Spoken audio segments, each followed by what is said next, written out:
from what I can see, 3 matches that I can see. But we'll get to that in a second. What we're going to do is we're going to put up the poll in the chat for you guys to vote on. So who will win Bloods and Guts? Is it going to be the Elite, or is it going to be Blackpool Combat Club? So the Elite or Blackpool Combat Club, we'll put that in the chat now. So that poll is up, and you lot can start voting on that right now. So, yeah, hope everyone is well. Hope everyone is excited.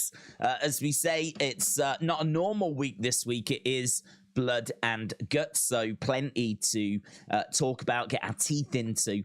First thing I want to do, always do it, go over to the graphics so we know exactly where we are. So it is going to be Blackpool Combat Club against Golden Elite. So we've got Pac, we've got Takeshita, we've got Claudio, we've got Wheeler Yuta, we've got John Moxley taking on Kenny Omega, Kota Ibushi. We've got Hangman Adam Page, and we've got the Young Bucks as well. So, obviously, this has been going for quite a long time, this feud. And it's all going to, well, you would imagine, come to a head tonight. I would imagine that we would go in a new direction after this. Then we've also got the final of the Blind Eliminator Tag Team Tournament. So we've got MJF and Adam Cole taking on Sammy Guevara and Daniel Garcia. Honestly, that's quite interesting because I think there's been a lot of love-in between MJF and Adam Cole. They've been BFFs. Is this going to be the point where they turn on each other? Because I think this friendship is very short-term. I don't think it's a long-term thing. The only thing I would say, though, is that people have reacted really well to it, very, very positively to it. So could it be a case that AEW want to stretch it out a little bit further? I think that we're just about to approach 2 massive events. They're getting closer and closer, All In and All Out, and surely these 2 are going to face each other once, maybe at both of those. Maybe we do it All In, we do the rematch at All Out. I honestly am not sure, because they're very close. They're only like a week apart. So we've said before, I think that there'll be a lot of things that happen at All In that set up matches for All Outs. For example, before Mercedes got injured, we might have seen Mercedes make her debut at All In and then have her first match at All Out. So that could have been something that we could have seen. So MJF, Adam Cole taking on Sammy Guevara and Daniel Garcia. That's the final of the tournament. I think there's a chance that we see Sammy and Daniel winning that one. Guevara, Garcia, Double G. I think there's a chance they could win that. And then MJF, Adam Cole maybe go their separate ways. But it'll be interesting to see what you lot think. And then, of course, the FTW Championship is on the line as Hook defends against Jungle Boy Jack Perry. This obviously has been brewing for a little bit as well. They were good friends. We had Jungle Hook. Then, of course, Jack Perry turning on Hook. And so now we find ourselves with this matchup. I think this change has been good for Jungle Boy. I think this has been a positive change for him. I think Hook needed a feud like this. To be honest, I don't know if we've managed to get everything out of this feud. I feel like there's more to this feud. So I feel like this could just be the first match of a few. I don't think this is it. I don't think we're done with this one after tonight. But yeah, those are a few thoughts about the match cards tonight. There's not much there.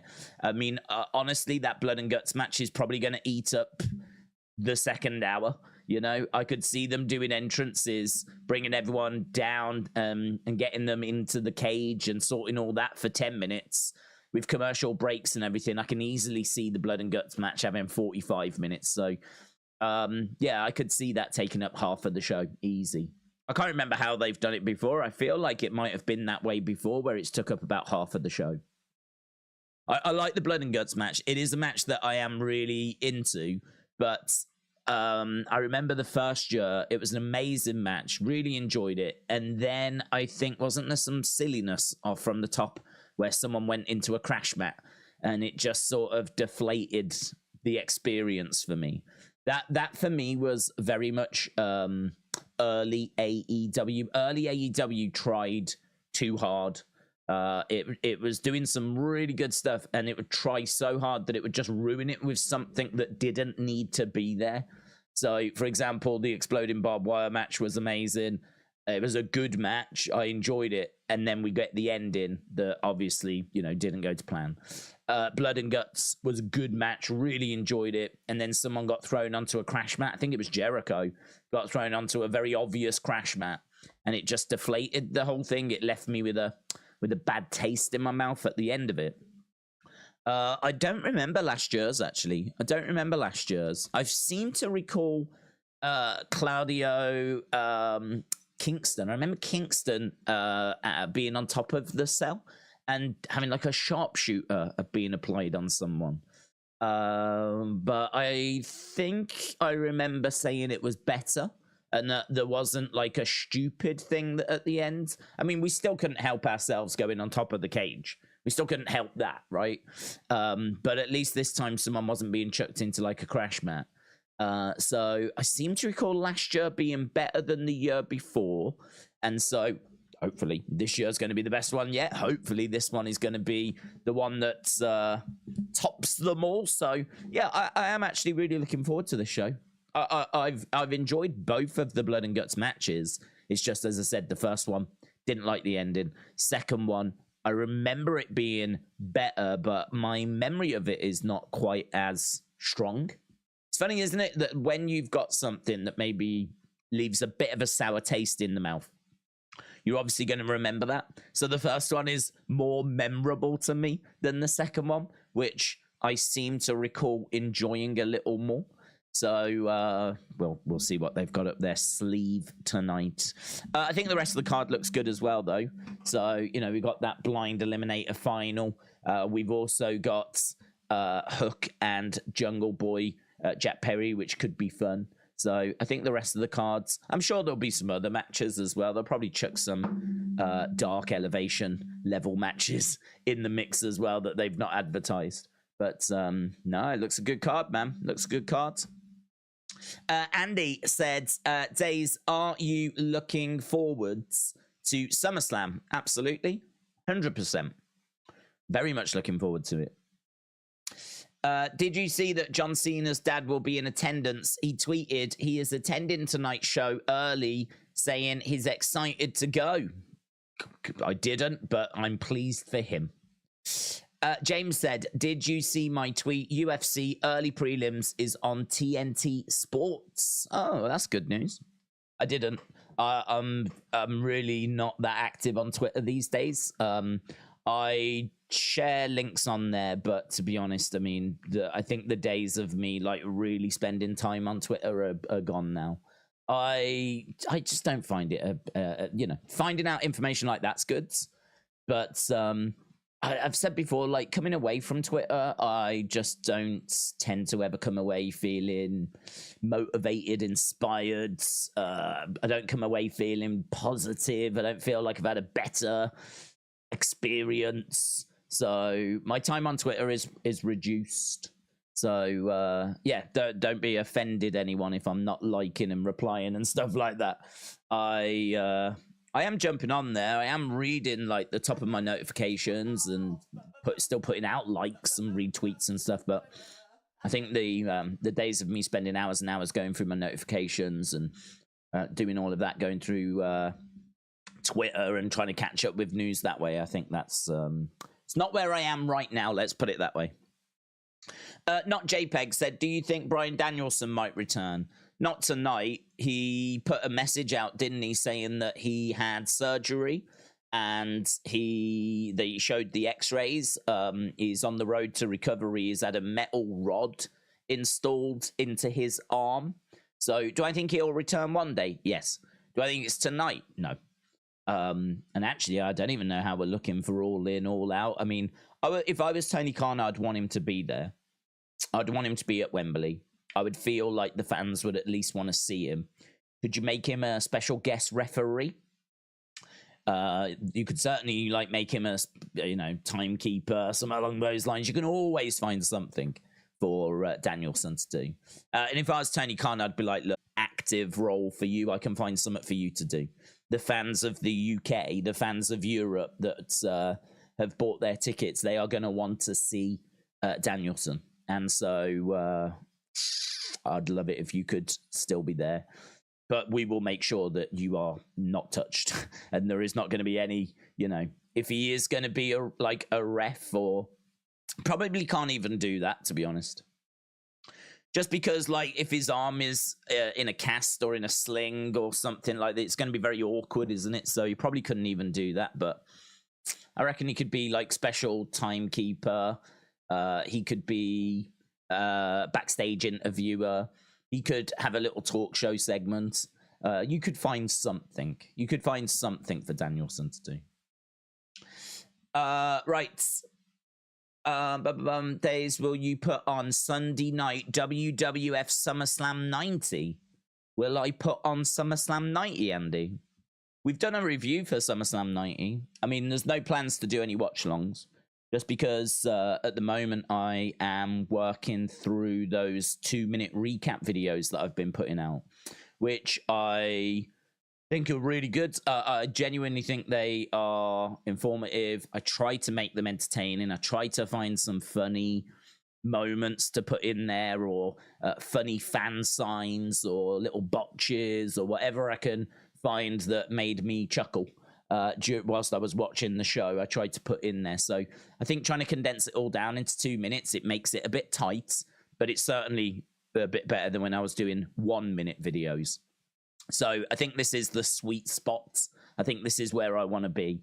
So no, I think as soon as we're done with AEW tonight, I've actually got SummerSlam 92, the Wembley one, done. So that will be uploaded to the channel. But I might just have to wait half an hour or so because I haven't made a thumbnail for it yet. I've got to make a thumbnail. But other than making the thumbnail, it's good to go. So that'll be what's next, is SummerSlam 92. And to be honest, I mean, I'm having a look to see, I think the kids are off school now. So as much as the SummerSlam recaps are going well and I'm enjoying doing them, I don't think they really resonate with the kids. I'm not sure how much the kids are interested in early 90s SummerSlams, and I haven't got anywhere near modern day. So I'm thinking I need to mix in a bit of action figure videos. So we'll have to see. But this is where my head is. My head's not really with watch-alongs at the moment. Mitchell said, pick one. The rest are deleted. MMA, pro wrestling, boxing. I'm excited to see Ibushi tonight. So pick one, the rest go. To pick pro wrestling. I'd pick pro wrestling because pro wrestling takes up the majority of my time. It's this channel. It is not really a reflection of what I get asked this a lot, what's better, boxing at its best, or wrestling at its best, or MMA at its best. But the truth is that they all, when they're at their best, hit the same. They all hit the same. If something is at its best, if you're watching one of the greatest wrestling matches of all time and you compare that to watching one of the greatest NFL matches of all time, you're going to be excited, you're going to be enthused, you're going to be engaged, you're going to be edge of your seats. It's going to be a thrill ride. It's, it hits you the same. There's not really, in my opinion, there's not really a way of going, oh, that's better. That hits harder than what that does. In a way, what you're trying to do is you're trying to rank the sports, I suppose, in order of what is your favorite. I feel like that's a different question. So for me, because this channel is so pro wrestling focused, if pro wrestling was to go, I would have to completely change the content of this channel. So pro wrestling is the one that I would keep around, Mitchell. Because I'm lazy and I don't want to change the content of the channel. Brenton says, shout out to you, Days. Thoughts on if Dynamite should go to 3 hours? Not for a quality point of view, but from an advertising point of view and a business point of view. If it was there, then they should do it, but not from a quality point of view. Raw is not a better show because it's 3 hours. Raw, if anything, is a bit of a drag at being 3 hours. Like every Raw, you could easily at the end go, take that out, take that out, take that out. Imagine some of those Raws that you've enjoyed recently, if you kept all the good stuff and lost the stuff it was all right. It was all right. Get that out and just take it down to 2 hours. Better show, innit? Better show. Just is. I mean, films are around 2 hours. Concerts are around 2 hours, right? I mean, you can go to, like, see Elton John, maybe, who might bang out a 3 hour set, right? But it's unusual, right? It's very unusual. If you go to a gig, you know, they normally do an hour and 15, hour and a half. If you see someone that's, you know, got quite a catalogue, then they'll go 2 hours. It's very rare that someone's hitting 3 hours, right? So for me, I'm looking at gigs. I'm looking at movies. You know, a lot of movies clock in at like 80 minutes, 90 minutes. You can get movies that go 2 hours. You can get movies that go 3 hours. Again, it's rare if they go 3 hours, right? Look at TV shows. They go an hour, right? They go an hour. So for wrestling to, on a Monday night, come along and deliver 3 hours of content every Monday, it's pretty extreme, right? Pretty extreme. I wouldn't say that it's too far, right? I don't feel burnt out after watching Raw. I think that 3 hours for me is the sweet spot. I think you could go 3.5. I think 4's too much. I think 4's too much. Having watched quite a few pay-per-views that have gone 4 hours, for me, that's if you are putting on an engaging show, if you're putting on a show that is exciting, engaging, really gets the crowd going, right? 4 hours of that is a lot. It's a lot, right? It's a lot to ask a crowd to be enthused and engaged and excited for 4 solid hours. So either you're putting on a bad show where the crowd don't care for a chunk of it, right? And you're just going to build it up for the main event. Or you are going to burn your crowd out. So I think 3 hours you can go to it, and it's fine, right? You could go to it, but I think from a quality point of view, it doesn't improve the show. What it does improve is the amount of money that you're making, because you're getting that extra ad revenue. You are getting that extra time slot, that extra exposure. So should they go to 3 hours? If I'm working for them, if I'm Tony Khan and the option's there, then yes.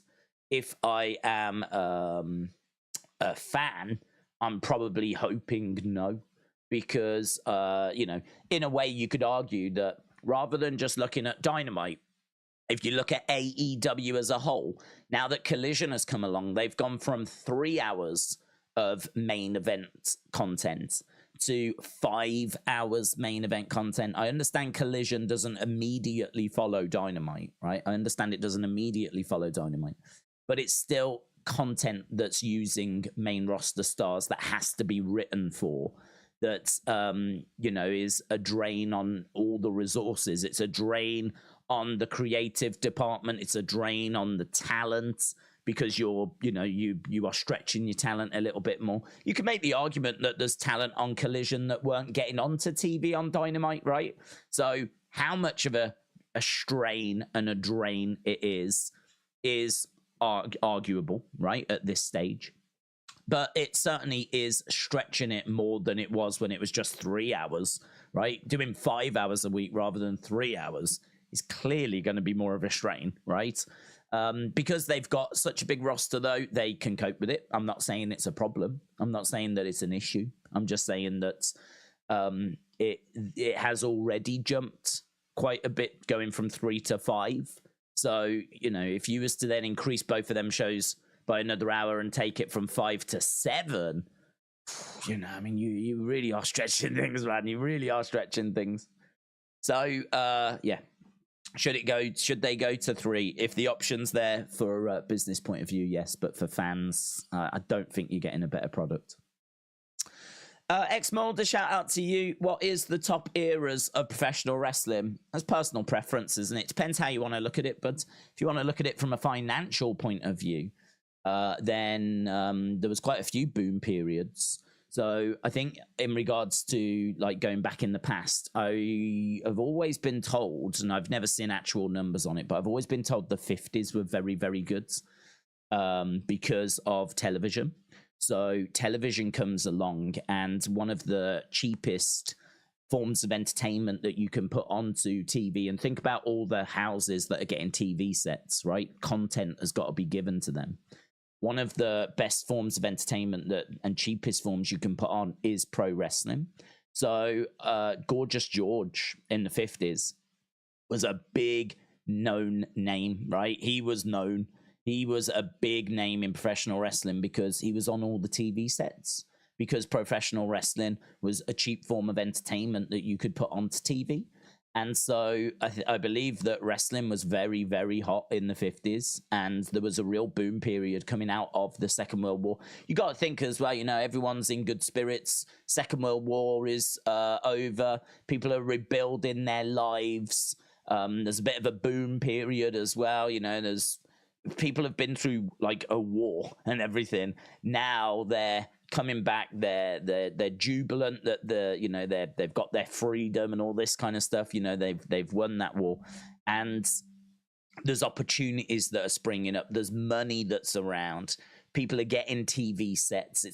You feel like you're stepping into a whole new world, a brave new world.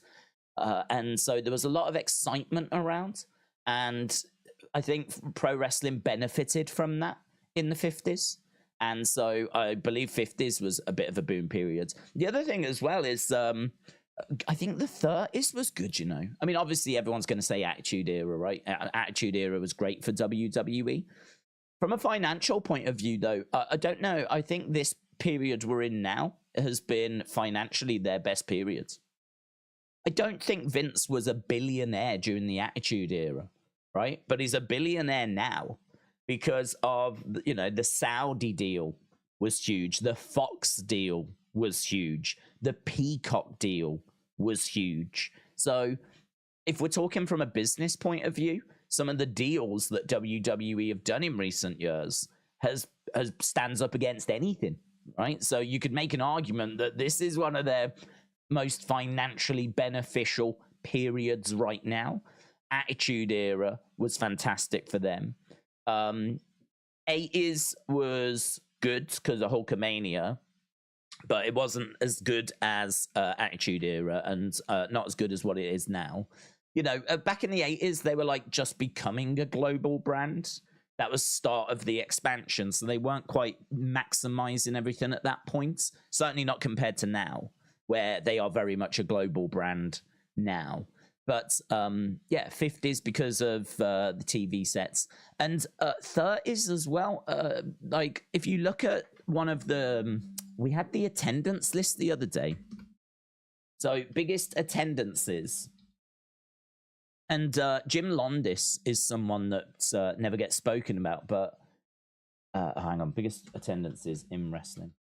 But, you know, it's one of those facts that people don't really talk about. But if you look at the biggest attendances in wrestling history, right? So I've got the top 1, 2, 3, 4, 5, 6, 7, 8, 9, 10. I've got the top 10. Top 10 biggest attendances in wrestling history, okay? So you would imagine that these are all going to be dominated by WrestleMania, and you would be right. Well done, you. Okay, so we've got WrestleMania 31. We've got with 76,000. We got WrestleMania 28 with 78,000. We've got WrestleMania 23 with 80,000. SummerSlam 92 with 80,000. WrestleMania 29 with 80,000. Right above that, there's only 4 shows that were bigger. 2 of them, the fans were made to go. That's Collision in Korea, right? Collision in Korea, it was in North Korea. It was, you had to attend. And they did 150,000 one day and 170,000 the other day, right? North Korea is such an anomaly. You can count those shows. Factually, they are the most attended. Whether those numbers are correct is up for debate, right? But they are believed to be the most attended shows in history, okay? But also, the government wanted to show that the fans and the country was united, and so people were, I think, given tickets, told to go along to this thing. North Korea is a different beast, right? So that's 1 and 2. But in there, mixed amongst all of this, is flipping 1933, right? 1933. We all remember it, guys. We all remember 1933. I was there.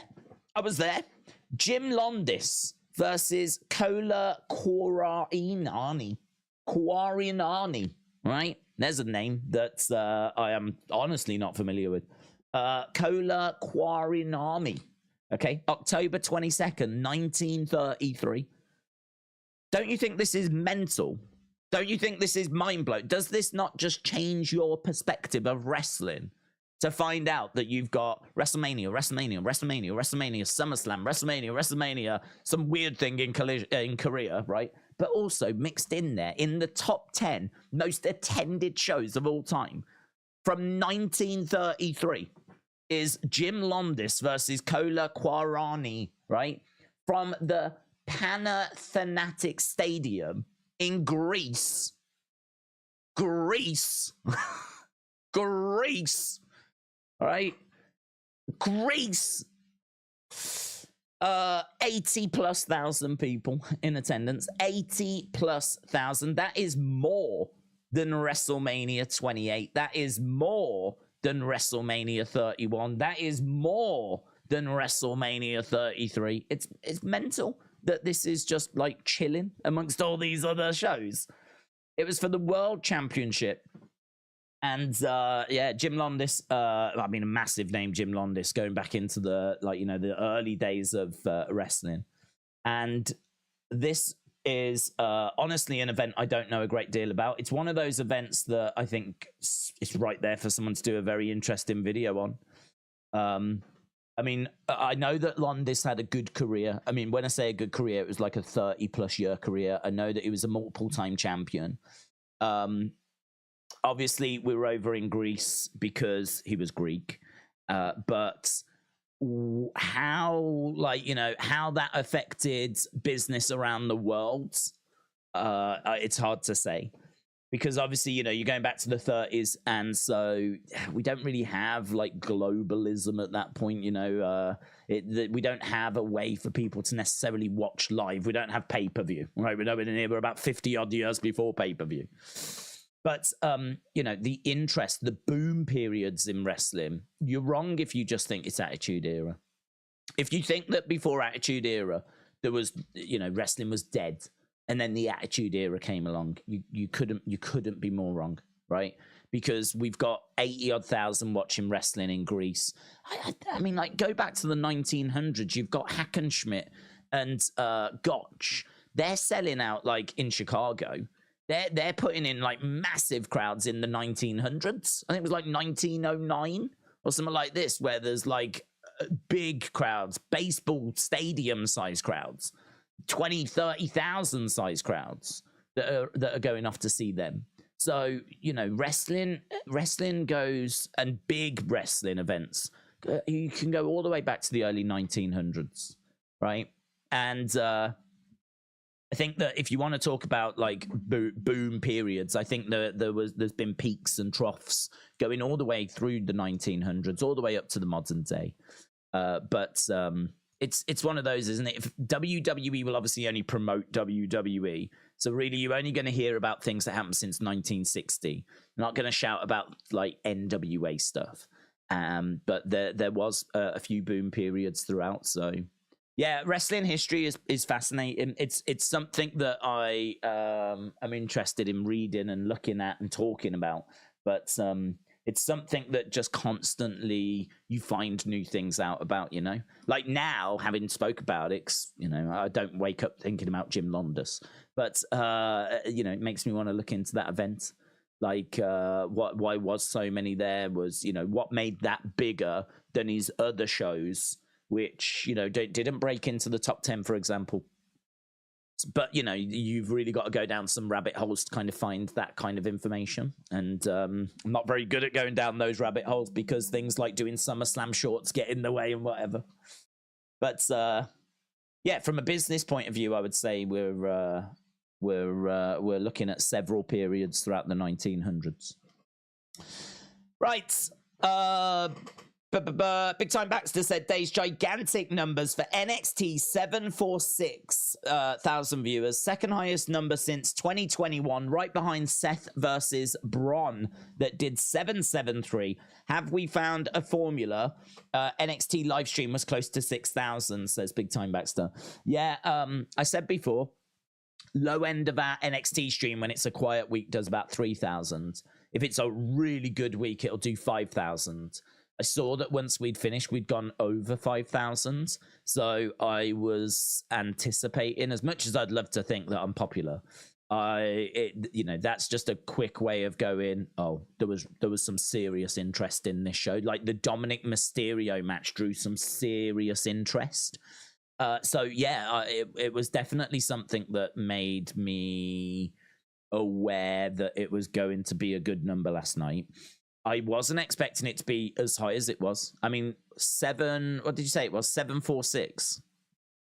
Had you told me it was top 600, I would have gone, yeah, that's about what I was expecting. So for it to come through at like 7.5 is beyond what I thought it would be. Have they found the formula?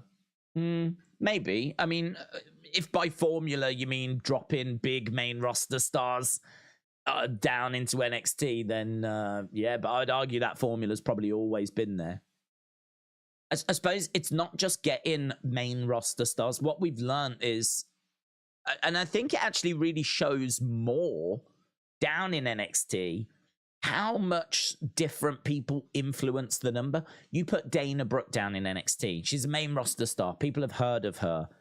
Does nothing for the number. You put Apollo Crews down in NXT. Main roster star. People have heard of him. He's been on pay-per-views, right? Nothing for the number, yeah? You could even argue putting Dolph down there, add a little spike, but didn't do a great deal to the number, right? You have got to put people down there that's got something about them right now, right? You've got to put people down there that are getting reactions. For example, if you used to put LA Knight down there, if LA Knight was to go back to NXT now, I've no doubt that would spike a decent number, right? It's funny because when he was down there, didn't do anything. But when he was down in NXT, he wasn't getting the kind of reactions he's getting now, right? Obviously, to be over on the main roster is significantly different than being over down in NXT. And so if he was to go down, because he's getting the reactions, the attention that he's getting now, he would spike a number, right? Dominic, whatever you want to say about Dominic, he gets reactions. People have got opinions on him. He is someone that when he talks, he gets booed out of every building that he's in. Yes, it's a bit of a meme to do that, but also he is someone that because of Mami, because of how much Judgment Day are used, because of how much exposure he's had, because of his high-profile feud with Ray just a few months back at WrestleMania, blah, blah, blah, blah, blah. He is someone that can influence numbers now. He is someone that will get some interest. What I would say, though, is it's got to be the right creative for him, right? You know, the idea that, like, he is about to... I think people know if he wins a title, he's going to gloat. He's going to gloat, right? He's going to gloat about it. It's going to be shoved in your face. So I think people wanted to tune in to see, are they going to do it? Are they going to give him a title? So just having him turn up in NXT might not be enough to give you the monster number they got, right? It's how you use him. And I think the fact that it's Dominic and it's him going for a title meant that was definitely something that's caught people's interest. And so, boom, here we are with a very, very good number, a very healthy number. Doing that consistently is going to be difficult because, as we said, you've got to get hot people, right? So Seth, hot, yeah? You know, Usos would do a number, right? Sammy and Kevin Owens, if they were coming down, would do a number, right? They're getting reactions, Bloodline, all that kind of stuff. Cody would do a number, right? Gunter might do a number. That's an interesting one. I think there's a lot of respect for him.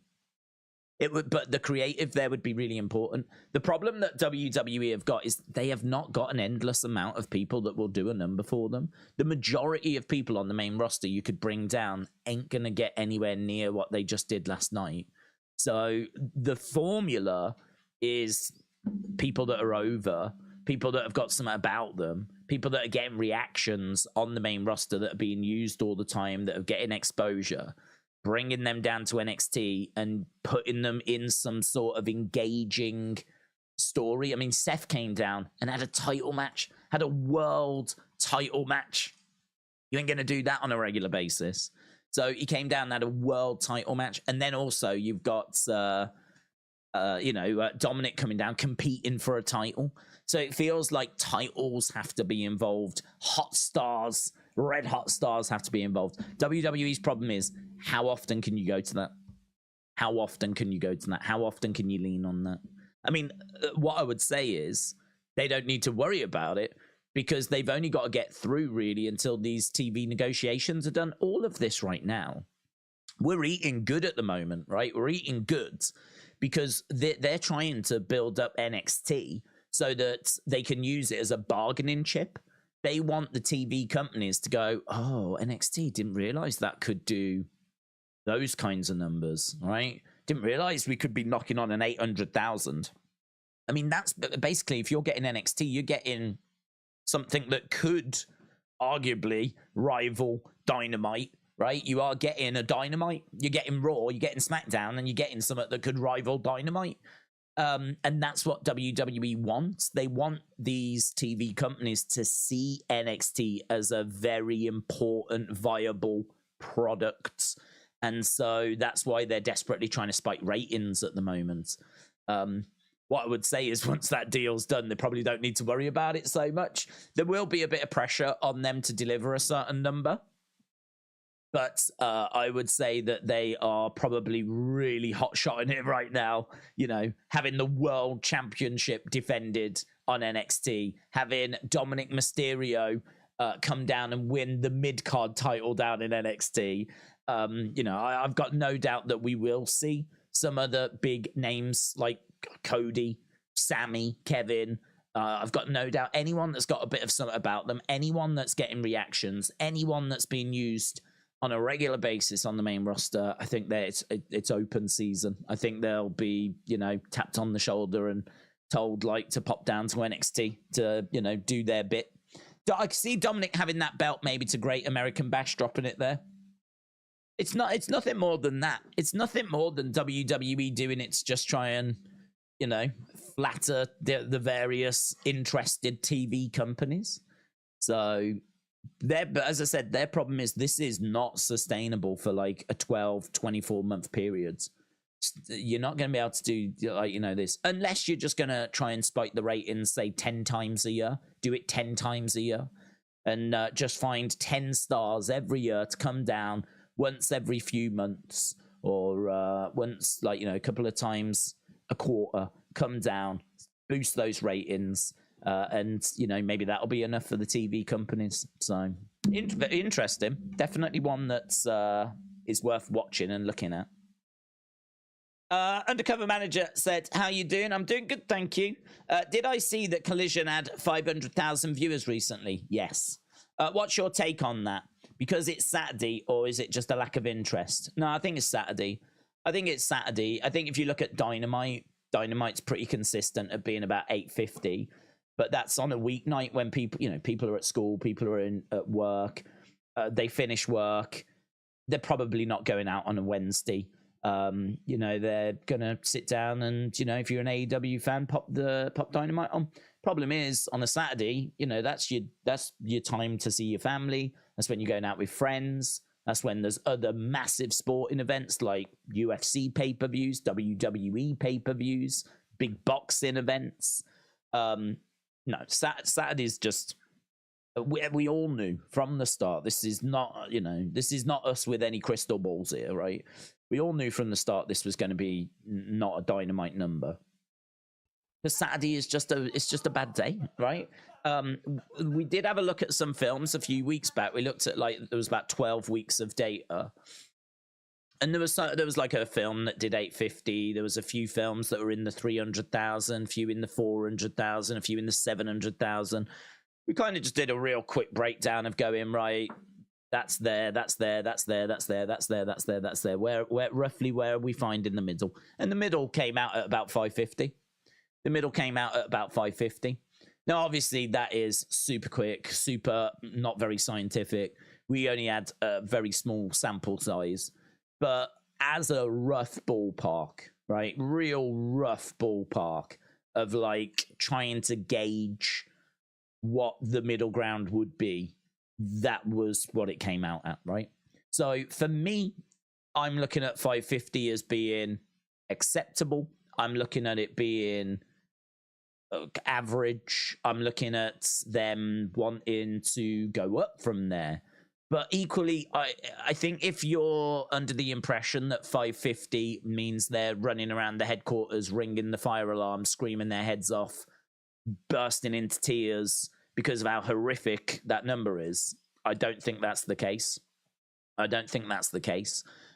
We've said before, I think the internet could be guilty of deciding what the number should be. I feel like fans... probably some fans, not all fans, but some fans will have decided that Collision should be getting 1 million. That's it. What's that based on? Nothing.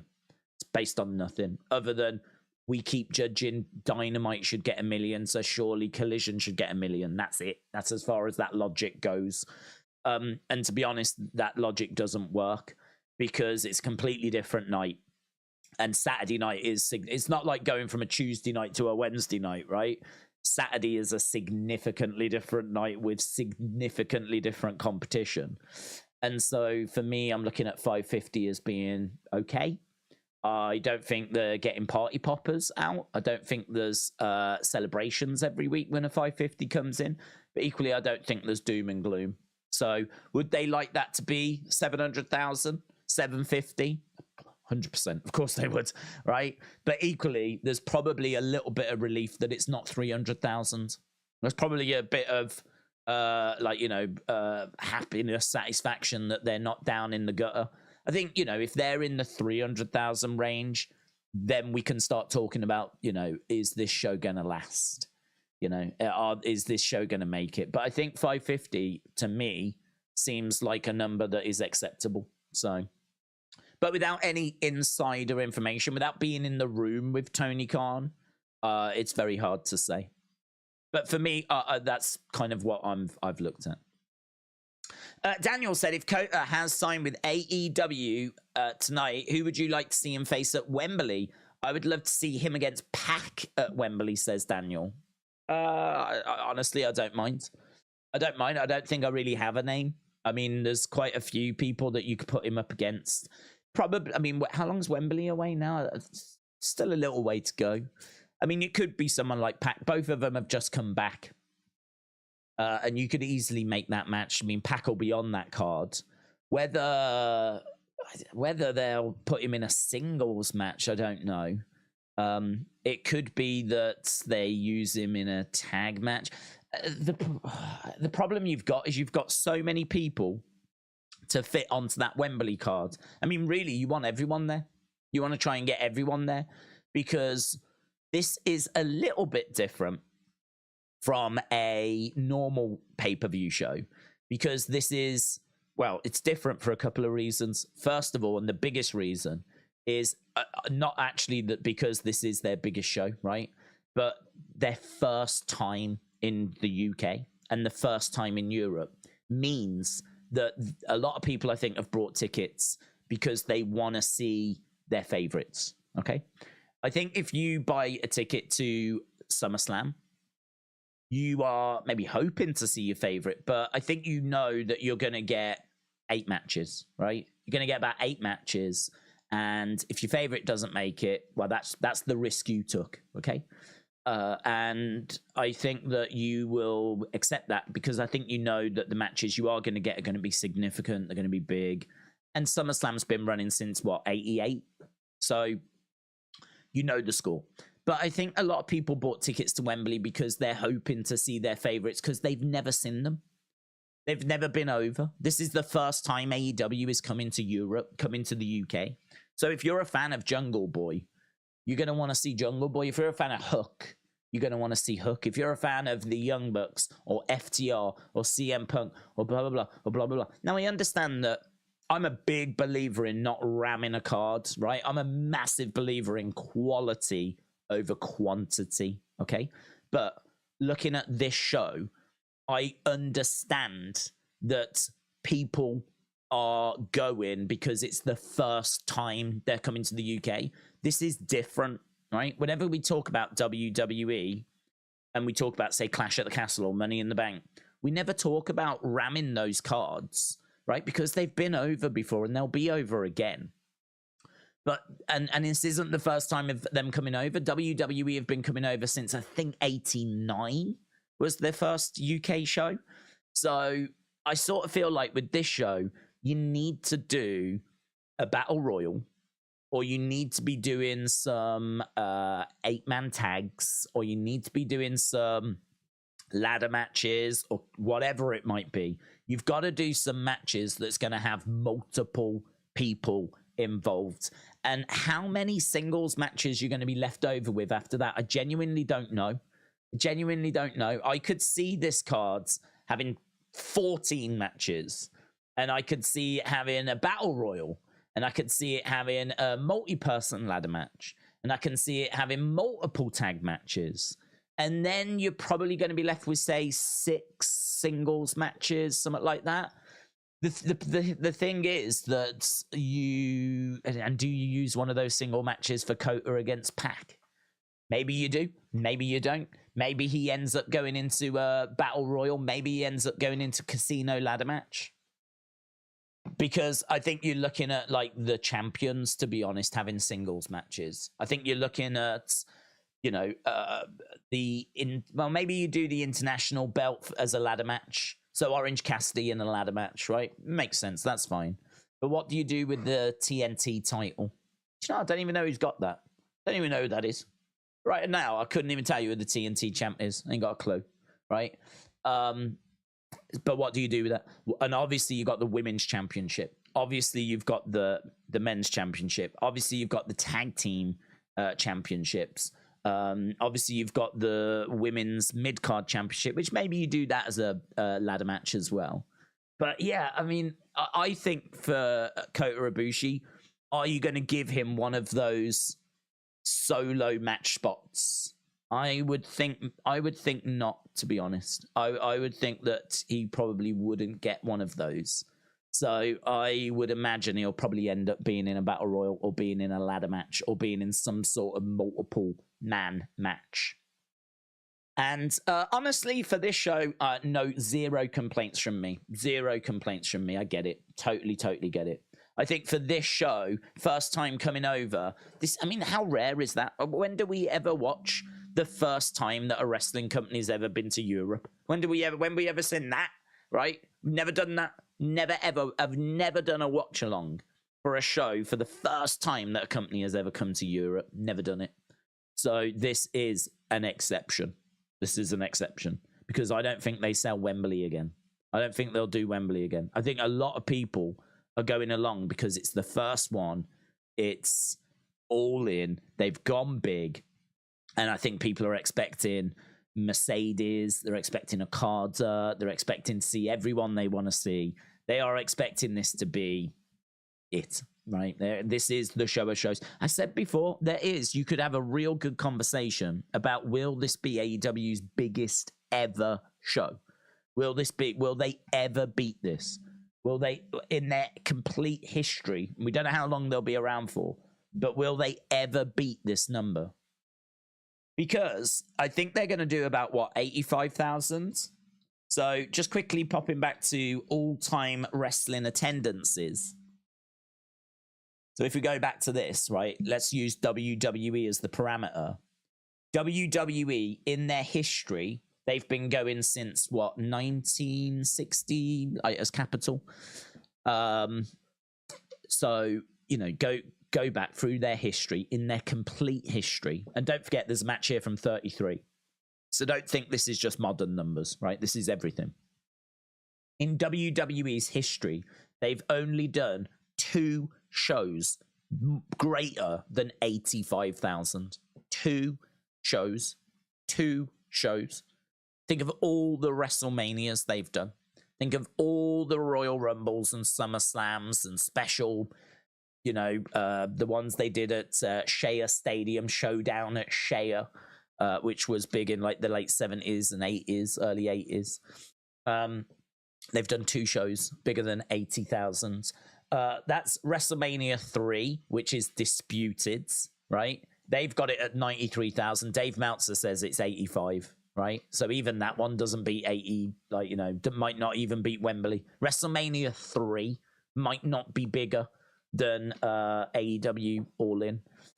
And then the other one is WrestleMania 32, which WWE lists as being 101,000, but that is also heavily disputed. It's actually believed to be in the 90,000 range, 93,000, 95,000, something like that. But you know what WWE are like? They always put a little sprinkle on top. You've got the truth, and then you've got WWE's truth. So, there is a real chance that this is AEW's biggest ever show. There is a real chance of that, because WWE themselves have only got 2 shows bigger in their whole history. Both of them are WrestleManias, and even both of those are disputed numbers. So this is a serious number. It's an unfathomably big number. I still can't believe they've done it, to be honest. I am absolutely stunned that they've managed to do this. I honestly thought, when it was announced, I was obviously shocked. But I honestly thought, well, if they can just get past 55,000, get to, say, 60,000, at least then doing Wembley would be justified. Because what the argument I was making was, well, they could have done the Tottenham Stadium. They could have done the Arsenal Stadium. They could have done Chelsea's Stadium. There's plenty of big stadiums in London. But to do Wembley, you are doing Wembley, yes, to make a statement, but equally, that's the biggest venue we've got. So you're going to have to go some to fill it. You're going to have to go some to, fill that place out. So if you can do 60,000, at least then you've sort of justified going for the 90,000 stadium, right? All right, you ain't done 90,000, but at least that's a bigger crowd than you would have got at Arsenal. It's a bigger crowd than you would have got at Chelsea. It's a bigger crowd than I think you would have got at Tottenham, but it would be close. So at least then for me, Wembley, at least you could say, well, we had to do Wembley. 60,000 people have come, and there's really not many stadiums that can hold this. Maybe Tottenham, that might be it. And Twickenham in London, but that's a rugby stadium. You can still use it though. But they've done Wembley, they've gone big, they've made a statement, and I just think that momentum just kept going, and they've now managed to be knocking on the door to 85,000, which is, even the biggest AEW hater has got to stand and applaud that. Even someone that can't even bring themselves to say the letters AEW have got to applaud what of an achievement that is. It's an amazing achievement. I don't even care if the tickets are £1, right? To sell 80-odd thousand of them, to get 80-odd thousand people that are willing to give up their Sunday night to come down and watch this product at Wembley. Incredible. But the word on the street is that the ticket sales, the amount they've actually sold, is a very, very healthy number. Very healthy. Might not be all 85,000. There's sure to be some comps that get chucked in there. But it's a very healthy number. And listen, don't make any mistakes about it. The WWE's attendances, their numbers are full of comps, right? They're all their attendances. That's every living body that's in the room. Even people that show you to your seats, right? That's WWE counting everybody. If you work in behind the bar selling the drinks, you're getting counted. So, there's when it comes to attendances, there's a lot of skullduggery that goes on, and AEW have done a fantastic job at selling out that venue. So yeah, I think in regards to where will Kota be on the card, I think the truth is that he'll probably be in a multi-person match. I think that you've only got so many slots to do singles matches, and I think a crowd of that size is going to want to see as many people as possible. Brenton said, we talked about boom periods. What about the years that had great lows? I heard 91, 95 was low. A severe down period. Depending on the pre-90s, some US territories were up and down. I think US territories fluctuated individually, to be honest. I think that there was a, where you've got WWE booming, sometimes you do see certain territories struggling. But I think that it was pretty healthy, to be honest, between like the 50s, the 60s, the 70s. I mean, the territory system just really meant that if you wanted to watch wrestling, you was going to your local wrestling territory. But obviously, you've got fluctuation about stars, star power, storylines, creativity. I'm definitely not the right person to go deep diving into territories. What with being from the UK, like, I never had exposure to territories. So my knowledge of what territories were killing it and what territories were struggling are limited. But yeah, I mean, certainly if you want to talk WWE, I mean, what happened was the territories obviously go away because WWE kills them all by taking their big talent. And then what you're sort of left with is the AWA. And you're left with like Jim Crockett Promotions becomes WCW. And so, that then becomes WWE's great rival. AWA ends up going away. You've got a few little upstarts that try to, bring the territories back, like Jim Cornette's Smoky Mountain Wrestling, which, ran for a few years, but obviously struggled. You've got ECW that tries to, slide in there, but that hits hard times for various reasons. So really, by the time you get into the 90s, you've got things like the UWF, which is around, and you've got, obviously, WCW. I think ECW was around at that point, but it wasn't the ECW that It was... was it Eastern Championship Wrestling? It hadn't become Extreme at that point. But yeah, you've got a few that are around. But to be honest, the business is struggling in the 90s. I think part of it, certainly from a WWE perspective, is steroids. Steroids, you get the steroid trial in 92. And news of the steroids scandal and everything's coming out around 91. So what you're seeing is one of the biggest changes to the business because everyone's taking note of this. So what you're seeing is those big jacked up guys going away, and that was a big appeal.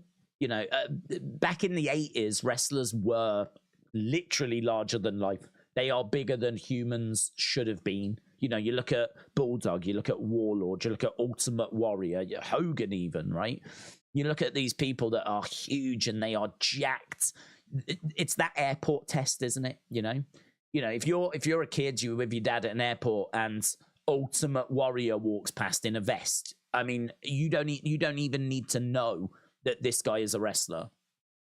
You are just going to be like, oh my God, look at him. He's tall, he's wide, he's jacked. You are going to be in awe. And the airport test is a very real thing.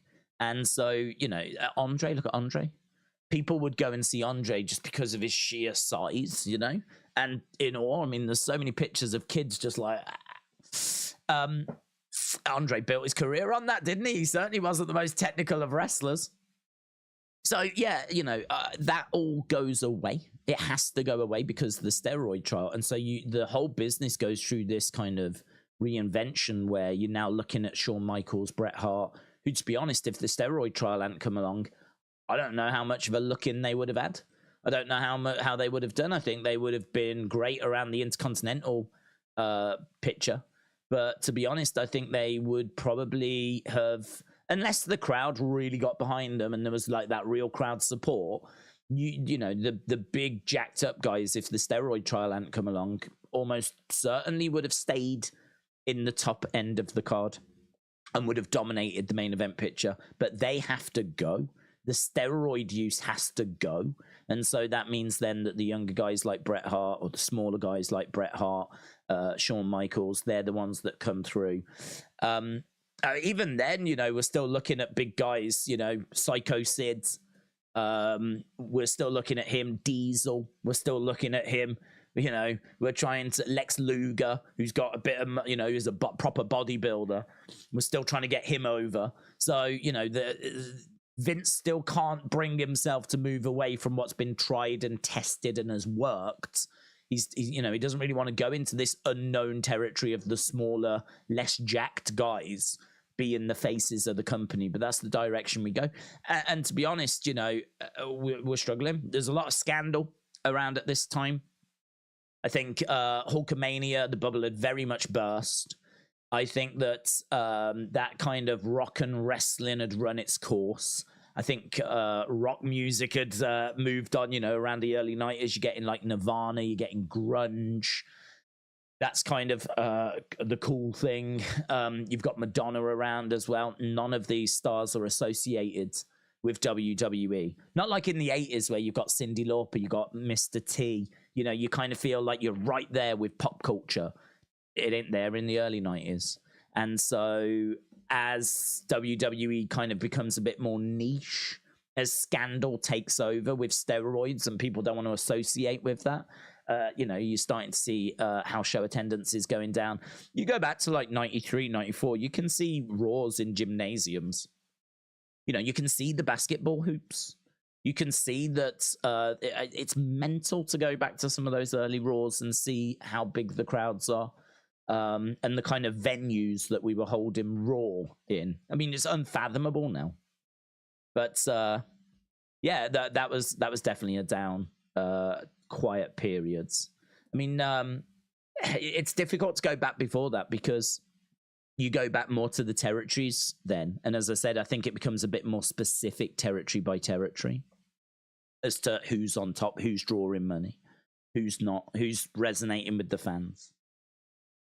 Right, we got 2 minutes. BB Yipsy said, I emailed you the best Stone Cold promo and done by a first grader. I guess you can say it's a cross of Stone Cold and Kurt Angle. You need to check it out. I might have seen it, to be honest, bud. Is it the one where he comes out of the bus? If it's the kid that comes out the bus, I think if it's that one, I think that one's been circulating for a good few months. Might not be that one, though. Godfather So said, Days puffing that Papa Shango. What's with these AEW rules that Khan and his team have put out? Is Blood and Guts going to be complete diarrhea out of the bun shakers? RIP Sunday Night Heat. Well, I mean, to be honest, these rules that I think they've put in place, they're in place to protect the wrestlers. It's things like don't use weapons unless authorized. I would imagine that the authorization process is not... If Tony believes that it's going to help the match, then he will authorize it. I think part of it is you don't want weapons in every match because then when you do need it, it lessens the effect. And it's the same with blood. When you do need blood, if everyone else is bleeding, it lessens the effect. So part of it is impact, right? Part of it is when you want to use this stuff, it's got to matter. It's got to mean something. Seeing it week after week after week, all you're doing is it's just making it not matter, right? So you're protecting it, first of all. So I think that's a positive. And the other thing as well is you are protecting the wrestlers from themselves. If you give wrestlers free reign to do whatever they want, whenever they want, they're going to go out there and they're going to put on the best match possible. And if that means blood and weapons and whatever they need to do to get the crowd reacting, they'll do it. Well, sometimes you've got to put some creative barriers in the way so that they get a little more creative to get those reactions rather than just taking the easy way out, which would be to use a weapon to get a pop, Going and grabbing a table is one of the easiest ways to get a pop, but it's lazy as well, right? It's lazy.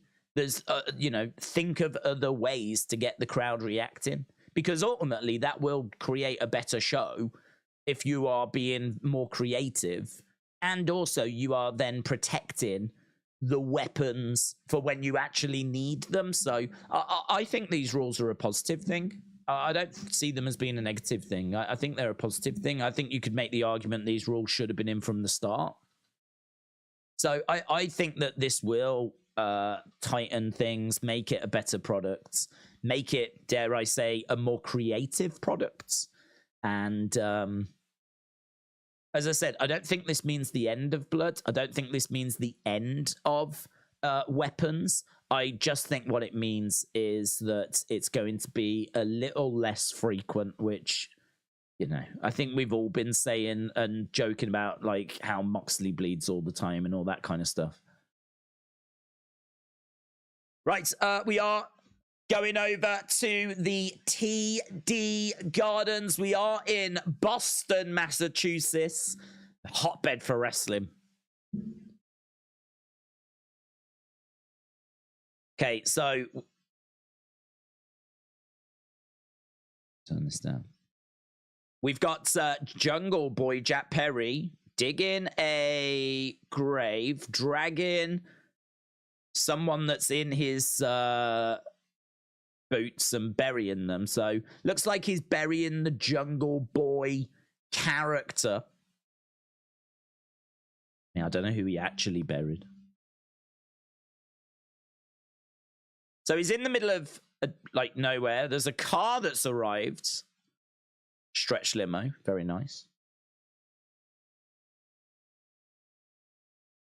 So is he just going to be Jack Perry now? Do you reckon Jungle Boy is done?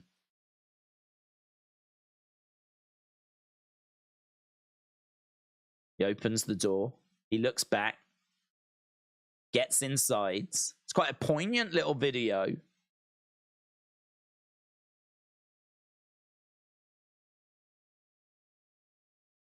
Okay. We got the two rings, of course, set up. So Jungle Boy burying, or Jack Perry burying Jungle Boy. Here is Jack Perry. It's coming out to like Gunther music. Crowd don't really know what to make of this, to be honest. So crowd are making their way down. You can hear the crowds are sort of booing. Boos are growing a little louder as he's making his way down to the ring.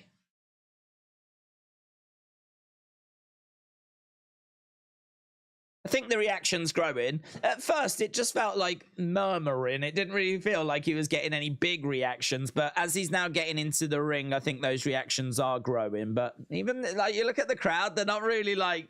It's not passionate hatred, is it? They're not, like, booing him out the building. But it's got a little louder now he's in the ring.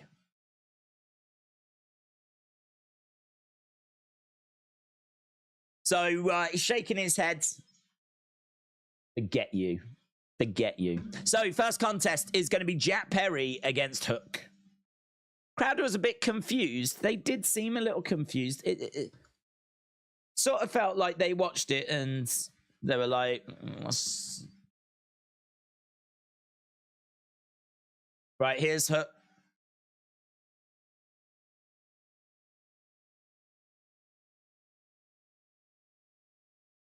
He would have got a bigger reaction if he had appeared on screen with like a rival sports team or in a rival team's jersey. Or if he'd have walked out with a rival team's jersey or something like that. The crowd were like... Felt like they were still processing what they had seen, I don't know. Here's Hook. Hook's made his way down with that FT Dub Championship. That small child didn't flinch. It tells you all you need to know, says NH.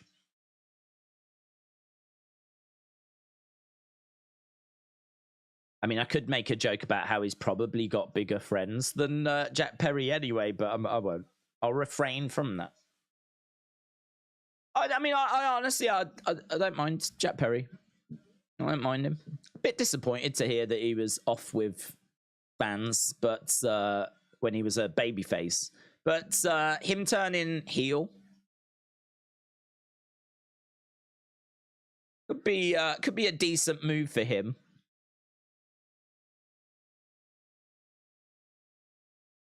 So Hook in one corner, Jack Perry in the other.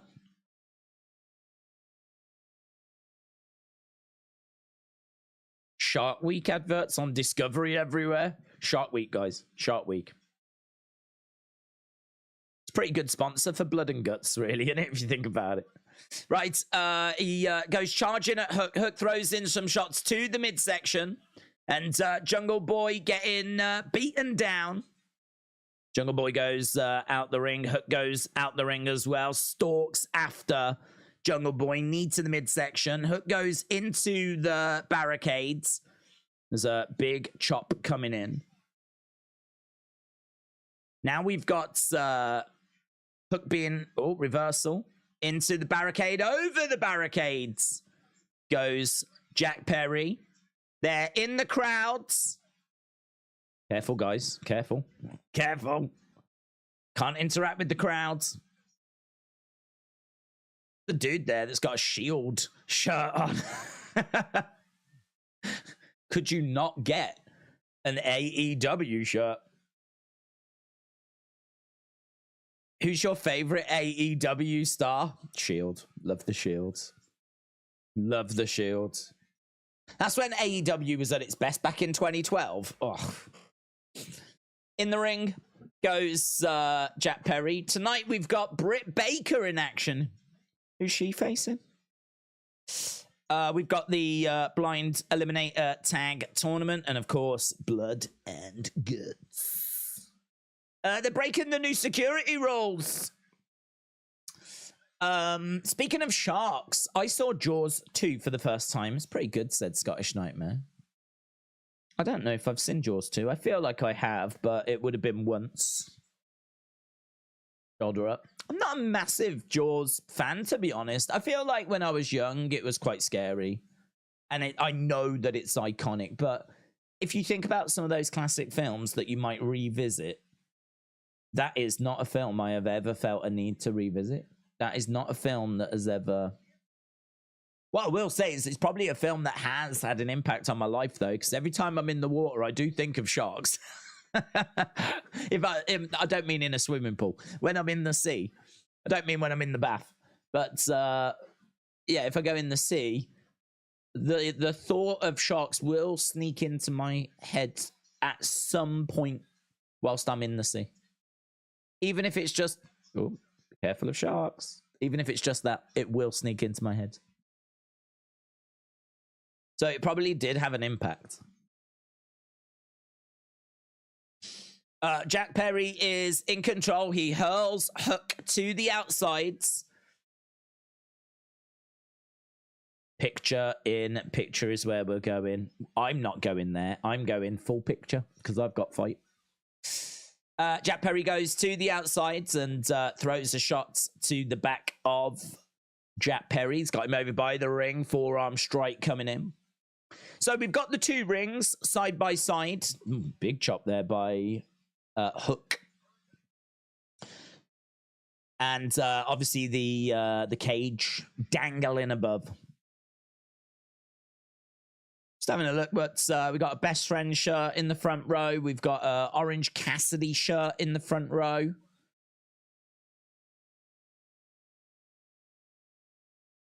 New Japan shirt. Marvel shirt. Big chop about to be delivered here. Hook just slumps down. Hook just slumps down before Jack Perry could fire in that chop. Back in the ring goes Hook. Going for the cover. 2.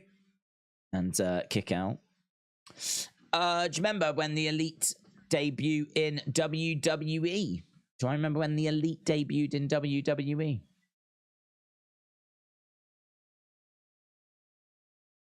That'll be. I was talking to I think it was Triple T yesterday on the Wrestling Escape Pods. He was saying that he would love Kenny to go to WWE. I don't know that that's going to happen, but I agree. I think some really great matches for him if he did do that. But I can't see it happening. I think there was maybe the thought might have been there with all the drama around CM Punk, but it feels like that has settled down now. They've kind of kept them out of each other's way, haven't they? Elbows coming in. There's a dude in the front row who I think is the one that does the From His Mom's Basement podcast thing. What's that company called? Barstool. I think he's part of that. I seem to recognize his face.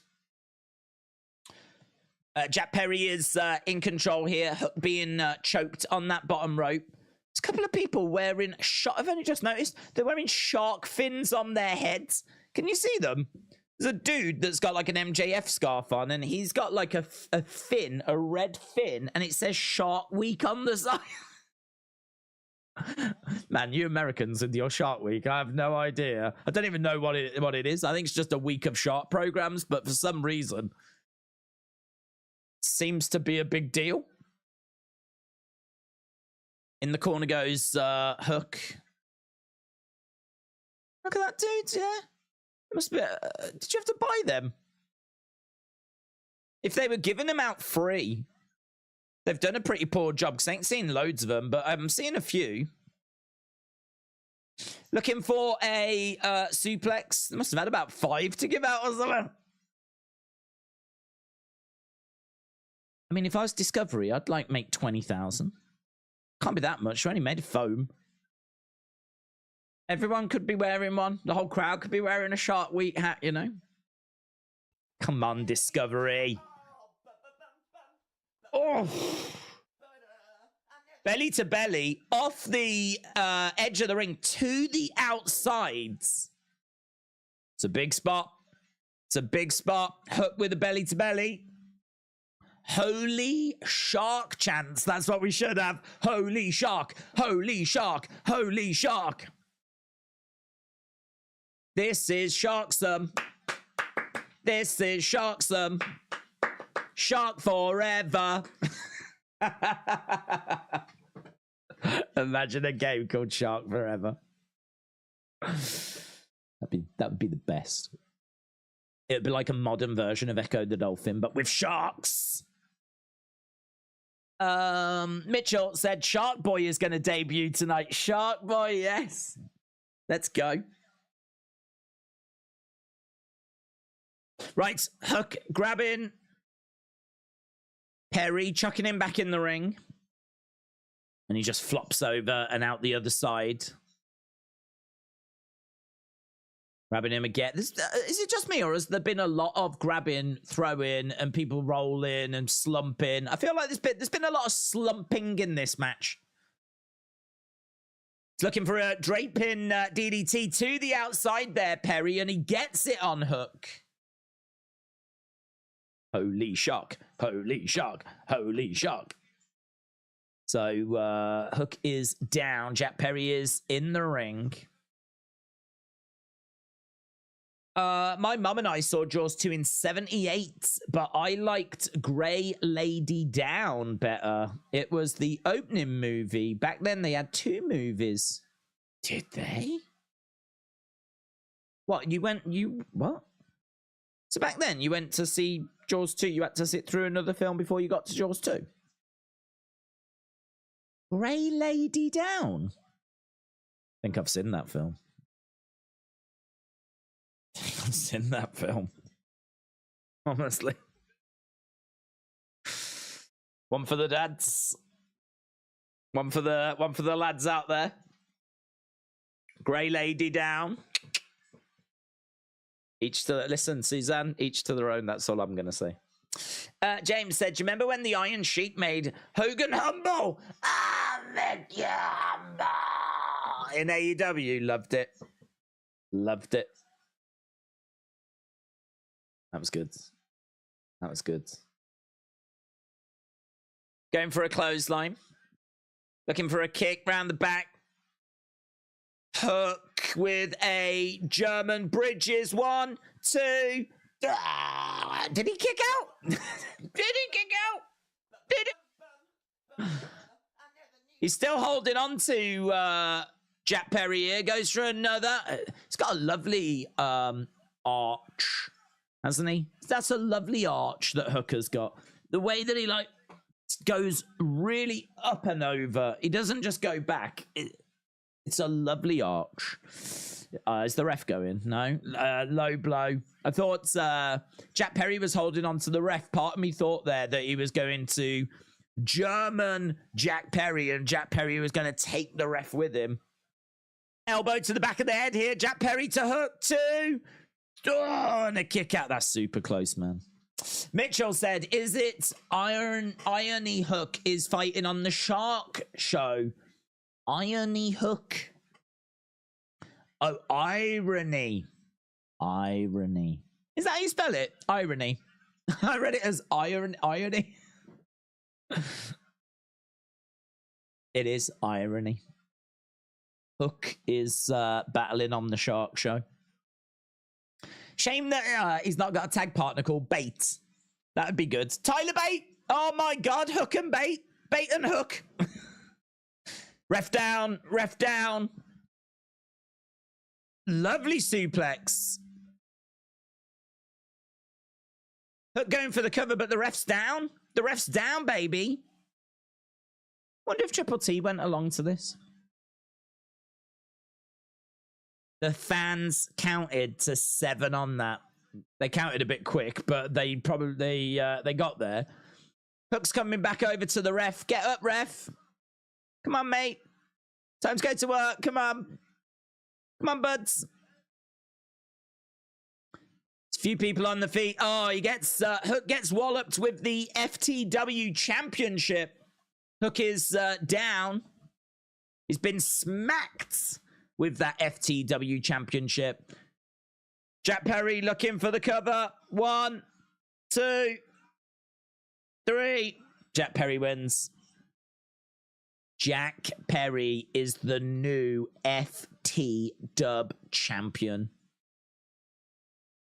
Put respect on his name. There he is.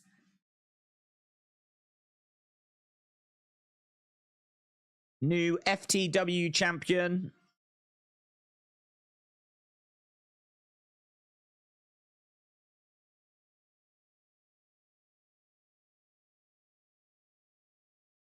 Oh, yeah.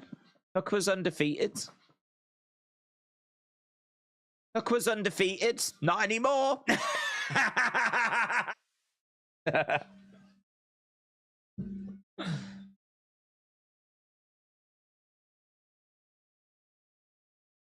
Taz said it's not done.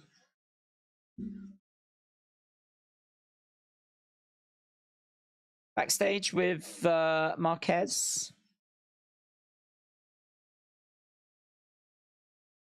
There's a secret meeting. My source. He ain't got no sources. Shut up. There's Jericho and Callis.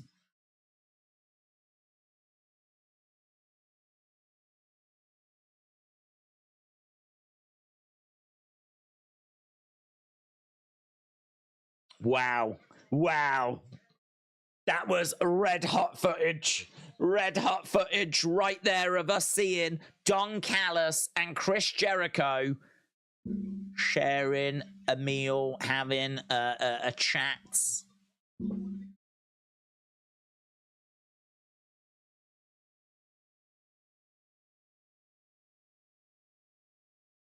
Okay, so now we're looking at MJF and Adam Cole. 20 minutes of 20. That's gone fast, isn't it?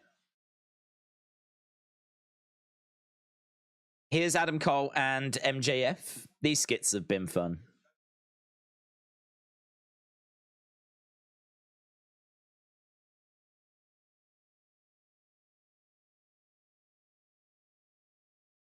Adam.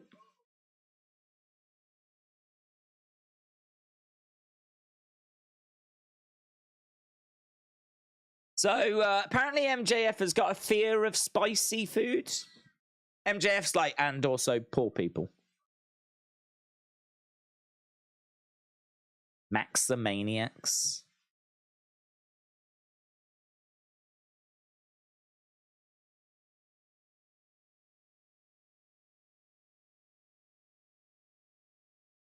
Right, here's the food. Looks quite nice.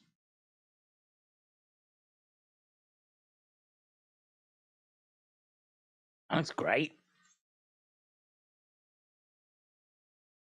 Oh, they're spooning.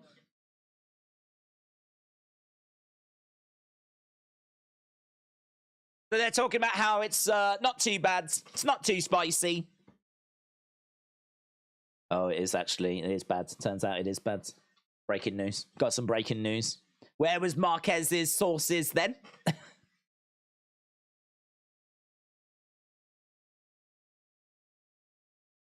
They're struggling.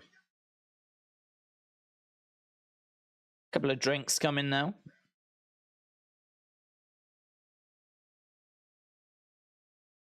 What have they got? What are the drinks? I'd like to know what they are.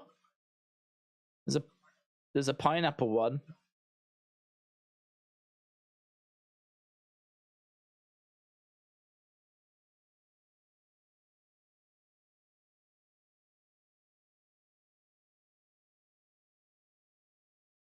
%100% alcohol. They've just drunk 100% alcohol. Huh? What? What? Huh?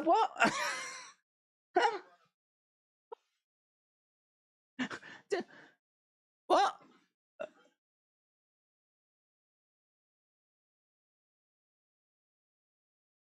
Did they order 100% alcohol? I don't understand. Is that a thing in Boston where you sit down, you have a meal, and the waiter just brings you 100% alcohol and doesn't even tell you?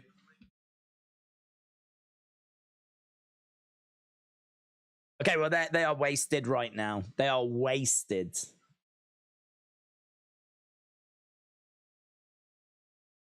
There's only one thing left to do. Double clothesline. That's the only thing left to do. They've hardly touched that meal, you know. Oh my God, they're going to do it to the waiter. Double clothesline the waiter. In all fairness, he deserved it. Imagine bringing 100% alcohol to the table and not telling you. He deserves double clothesline, doesn't he? I hope they messed him up. Right, Brit Bacon. Brit Bacon? Brit Bacon? Oh my God, yes. Oh. Imagine if you went to an AEW show and they were doing Brit Bacon sandwiches. Oh my God. Let's go. Why is she not doing that as a sideline, eh? Brit's Bacon. Oh. That was a good type of corn, he said, Ellis Dub. Justin said it was so-so. Loop Girl said Mercedes Moné debut tonight. Brenton said AEW have jumped the shark. Very good. By the end of this episode with Blood and Guts. Well, now they're banned from that restaurant, said Mitchell. That took Cole from the HBK contention. That was terrible, says James. I know what my wife wants, and she's not going to get it by playing nice, says Q the Light Knight. Yeah, you tell her. How dare she be nice? Undercover Manager said Wembley should do British rounds match. Zack Sabre versus, I would say, Danielson, but obviously he can't. So he could be a judge. I like that. I like the judge thing. But who could participate? Also, do 8-man scramble for the international. It needs to be someone that's popular with the fans. It needs to be someone that's an in-ring technician. Someone that would be on Zack Sabre's level. But it needs to be someone that's big enough to warrant a singles match. Now, if Danielson's going to be involved, it would feel like it'd have to be someone from Blackpool Combat Club. And so you need the biggest star out of Blackpool Combat Club that warrants a singles match. And to be honest, it feels like it's going to have to be Moxley, because I don't think could you do Claudio? I don't think Claudio is a big enough star to warrant a singles match. I don't think Wheeler Yuta is. I don't think they are building up to Takeshita, in all fairness. They are building up to Takeshita. They are trying to make Takeshita a monster heel. So, but he's not there, is he? he's not there. He's not to the point where I think he has earned a singles match on a show of that magnitude yet. So, I don't know. You'd probably have to go with, like, Jon Moxley, but I don't know how I feel about that. Because Jon Moxley's, that's just not his match, is it? You're putting Jon Moxley in a match that's not his match. Unless you go out of Blackpool Combat Club and use someone like Ricky Starks, who, I mean, I'd be down for that. Zack Sabre against Ricky Starks. But I don't know how you get Danielson as a judge. Unless you just chuck him in there and just, you know, it doesn't play into a Blackpool Combat Club story, you know. Tricky one. I like Ricky Starks, though. I could get with Ricky Starks having a one-on-one match. Jeez. Look at this stretch limo. Oh, look at him running. Badunk, badunk, badunk. I don't know why the badunk noise was in my head as he was running then. Badunk, badunk, badunk. He's got some junk in the trunk, Marquez. What's the decision? Well, they don't answer. They walk away. The decision is you're an idiot. So Jericho and Marquez seem to be on the same page. I can't be alone in thinking there's going to be a twist, a turn, a swerve. And I don't mean Strickland.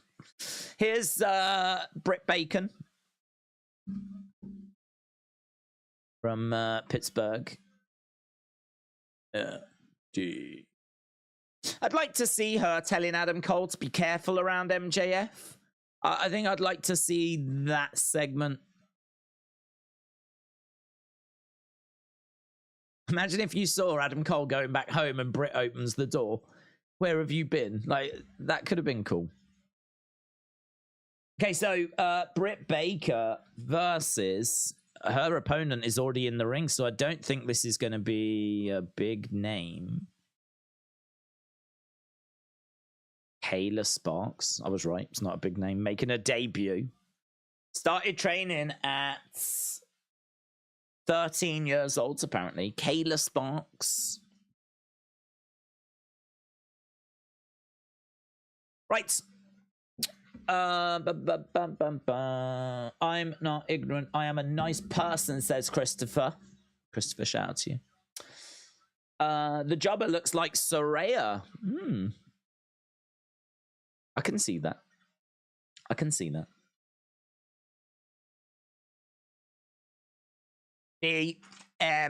DMD. Kick coming in there by Kayla. Bit like a young, more spunky Saraya. I feel like Saraya is quite limited now because of her injury.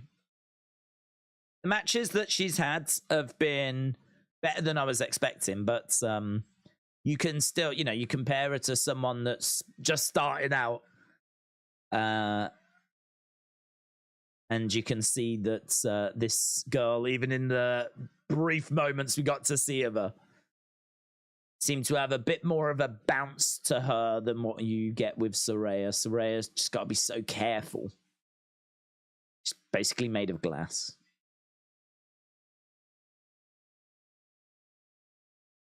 But yeah, I can see that comparison. She reminds me of a young Saraya. But she's lost anyway, so boo-hoo. Boo-hoo. We're already going backstage. Here's Adam Cole and MJF. Sort of makes you think, what was the point in doing that? What was the point?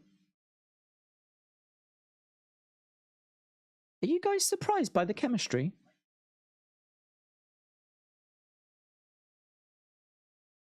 With us two together, there are no two better.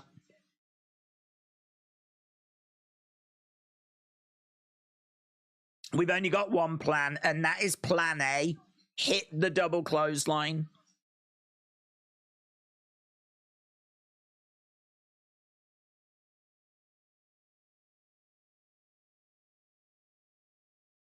I got you, Summer. MJF's got Adam Cole, Summer. What's he got him? Oh. Matching ring gear.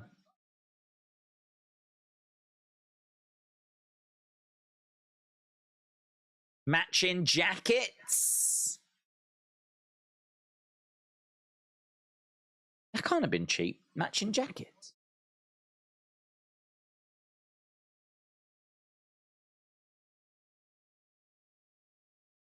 Here's Roddy. What's Roddy got to say? Looks upset. Well, matching jackets, matching ring gear. Adam Cole running off with MJF, leaving his old friend Roderick Strong standing there in the shadows. Okay, so Garcia and Sammy Guevara versus MJF and Cole. This is the final of the blind tag team eliminator. Winners will get a shot at the tag titles, of course. The Spanish God, Sammy Guevara.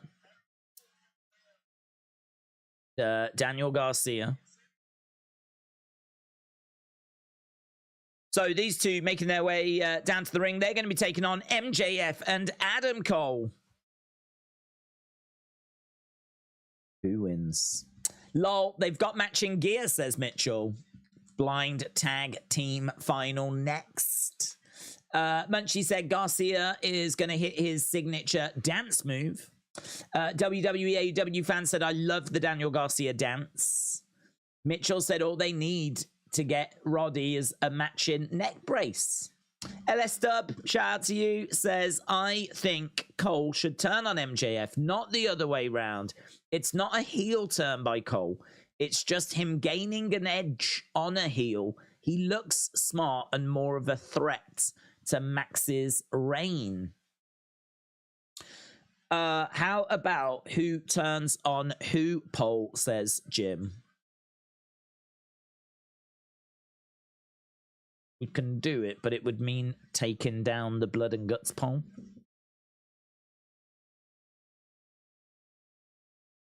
Put in the chat, who do you think turns on who? LS Dub says he thinks Cole should turn on MJF. Oh, good. They've cut off Judas. So the crowd are singing it anyway.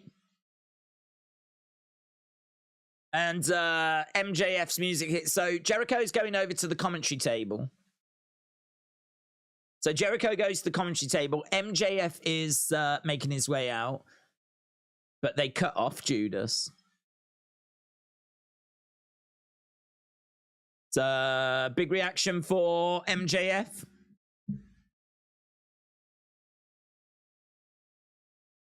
A surprising reaction for MJF.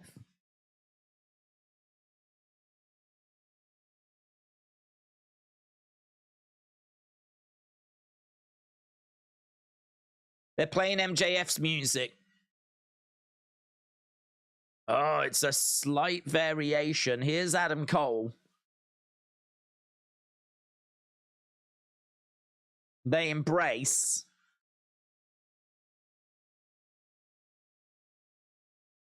So it was MJF's music, but it's had a slight variation on it.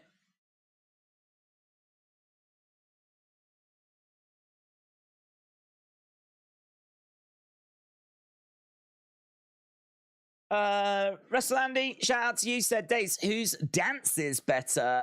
Daniel Garcia or Kane? Mate, it's not even close. Whoop, whoop. Not even close. If you spin it around as you're pointing as a hottie, I don't care as long as it's not my wife or dog sitter. Tell you what, some well conversations in the chat tonight. As we're getting closer to Blood and Guts. Blood and Guts. We've got 1 hour, 25 minutes to go. Probably about 25 minutes till we get to the Blood and Guts match. Adam Cole, baby! Popular. Adam Cole and MJF kind of remind me of R-Truth and Goldust when they were a tag team with comedy spots, says Sinan. 2IC number 1 said, I think they will pull a swerve and a double turn and have Adam Cole cross MJF. Mitchell says, Adam Cole, baby. Defcon Eric Pirate King Jack Adventures says, has there ever been an AEW double champion? I feel like there has. Has there? That's a very good question. I'm trying to think, did Hangman and Kenny win the...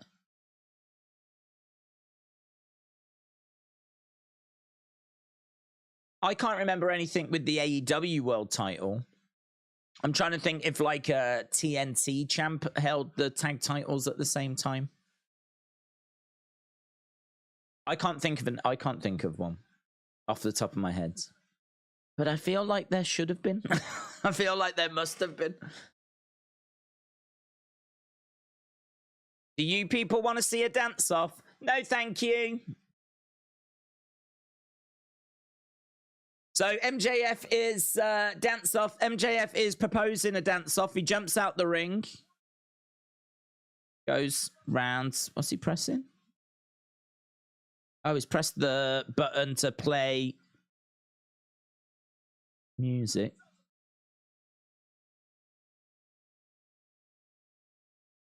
Are we watching? What's happening? What's happened to professional wrestling? So I don't know what's happening.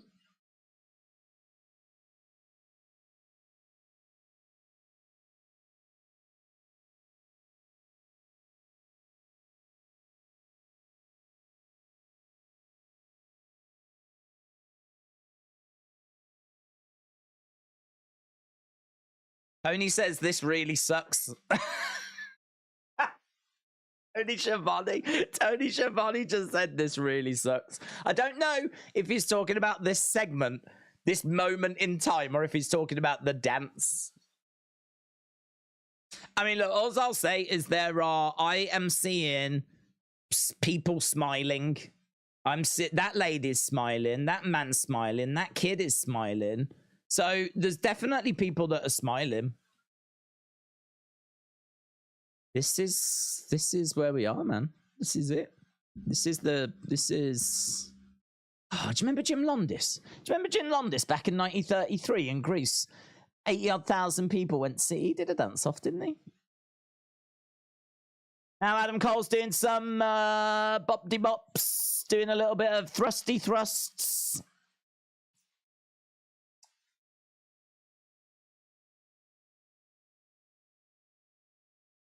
Right, we're underway. So, Sammy and Garcia attacking MJF and Adam Cole.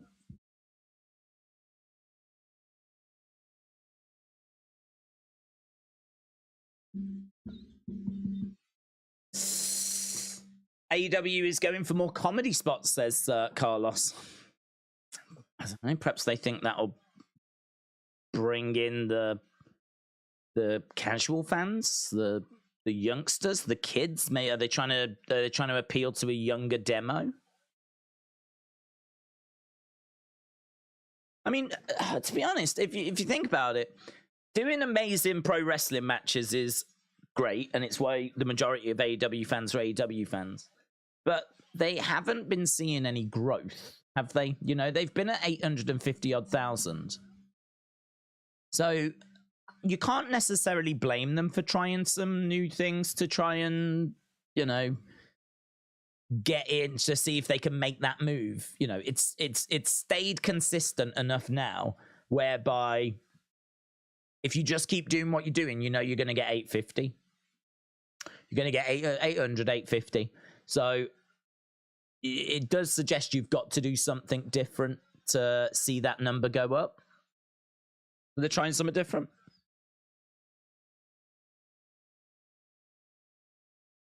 and turning up on comedy and turning up on sports entertainment be a way of doing that.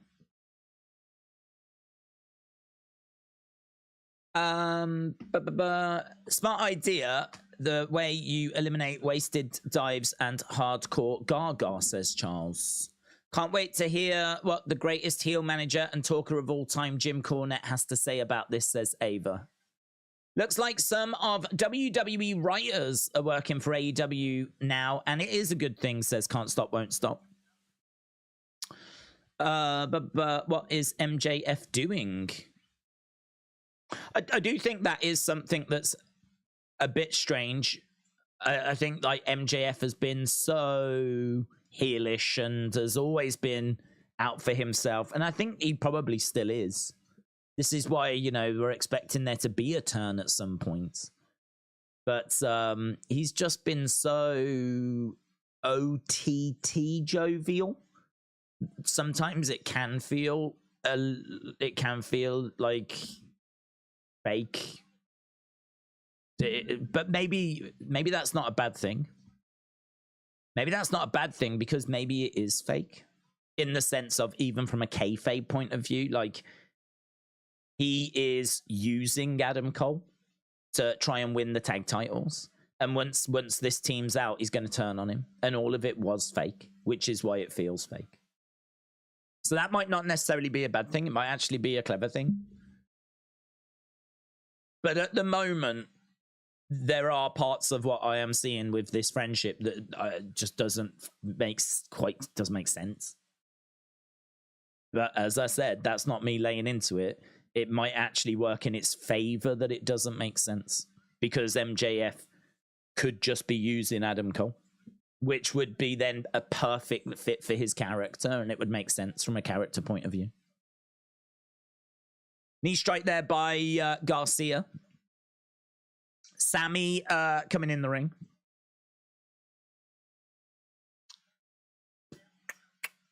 How long have we got? We've got about 17 minutes. I really think they're going to give that last hour to Blood and Guts. Chop coming in there by Sammy. Is Ricky Starks a heel or a face as a result of him holding the ropes to beat CM Punk on Collision? Don't know. I don't watch Collision, so I don't know. That was a funny dance, said DJ Rubwin. I want to say this yesterday, okay? Well, today's the day to do it, Kim. They should do a triple threat with Dom, Ali, and Wes at SummerSlam. If Ali wins, we get Ali and Wes. Sammy with 3 amigos here. There was one amigo. There's the second amigo. No, third amigo? No, did I miss an amigo? An amigo might have snuck past me. I only saw 2 amigos. MJF goes rolling over to make the tag to Adam Cole. Sammy has to jump down from the top turnbuckle to prevent it. Against the ropes goes MJF. Sammy goes down. Right now, we've got MJF wobbling. He's on his feet, wobbling away. What is this going on? Jesus, that spot took so long.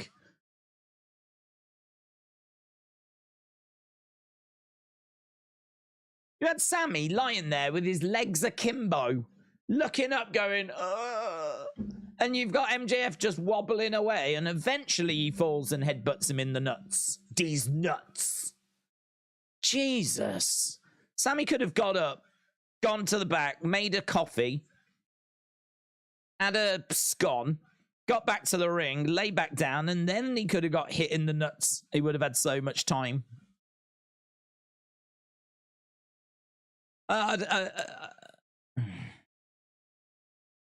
Roll, tag, in comes Adam Cole. Big kick there by Adam Cole. Back elbow by Cole. Let's go, baby. Let's go, Adam Cole. Grabbing Garcia. Cole goes over to the corner, collides into Sammy. Kick coming in. Nice work by Adam Cole. Adam Cole's definitely got the crowds. Cole going over to the corner. Jumps over Garcia, charges over. Garcia moves out the way, kicks to the midsection. Bounces the ref away. Nice super kick there by Adam Cole. Bringing down the knee pad. Against the ropes, there's a forearm strike that didn't really connect there. Adam Cole had to sell it a few seconds after it had connected. They're calling for the double clothesline. So the tag is made. It's going to be Adam Cole, MJF. There's a double clothesline. There's a couple of double clothesline signs, actually. Against the ropes goes Sammy. Double clothesline misses. Double Spanish fly. Going for the cover to kick out by MJF. Sammy going over to the corner. MJF in the middle of the ring. What the hell was that? What the hell was that? He jumped. Sammy just jumped off the top. Looked like he was going for some sort of stunner. Fell short.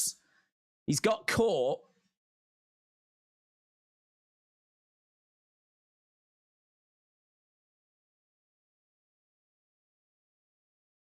Sammy is down. MJF, Adam Cole going over, grabbing Sammy. Sammy goes against the ropes, double clothesline, doesn't connect. We've got Garcia taking the legs away from MJF and Adam Cole. Double chop block. There we go. Submission move applied. What's it called? Dragon Slayer, is it called? It's like sharpshooter. Adam Cole's got onto the ropes. That breaks the hold. Kicks coming in there. Those kicks look atrocious, man. Those kicks. Adam Cole's not even selling them. This match is garbage, man. This match is garbage. It's a consistent stream of garbage.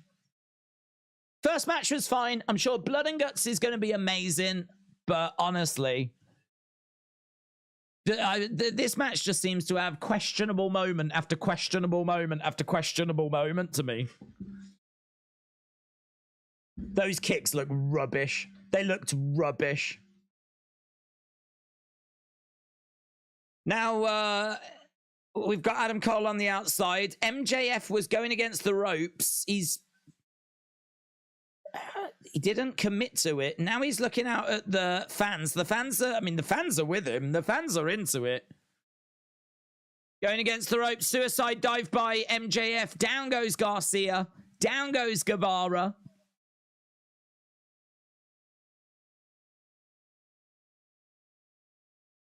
So he's done a tope.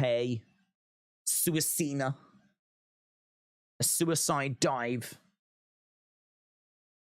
Is this like significant for some reason? Panama. Maybe maybe that's his first ever suicide dive. I feel like we see them in pretty much every match that's ever happened. Here's MJF. Gets tagged in. Against the rope. Double clothesline. Connects. Big pop for the double clothesline. 1, 2, 3. And MJF, Adam Cole are victorious. They are going to get a shot at the tag team titles. They've won the blind eliminator tag match. Double clothesline connect. There was a big pop for the double clothesline. I mean, if you talk about something consistently, you can get it over pretty much whatever it is. A double clothesline is just one of the most basic moves that you can do. But they committed to it. They've spoken about it. They've They've gone for it multiple times. They've never hit it. And they've been talking about doing it. And so they've built it up really well. And they finally connect with it there. It was nothing special. But they finally connect with the double clothesline. They get the victory as a result. Jericho's coming over to have a word with Garcia and Sammy Guevara. He applauded. He was like, so close. They just walked straight past him. So, looks like there's dissension in the Jericho Appreciation Society. Adam Cole has got the AEW Championship, is looking at it. MJF snatches it from Adam Cole. MJF pushes Adam Cole.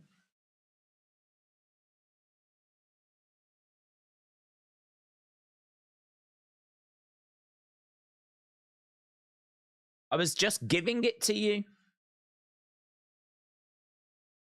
So MJF upset that Adam Cole was looking lovingly at the championship. They embrace.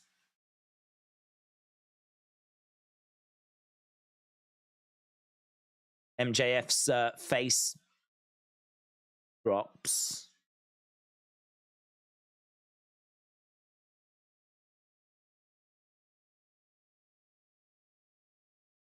All right, is this going to be FTR coming out now?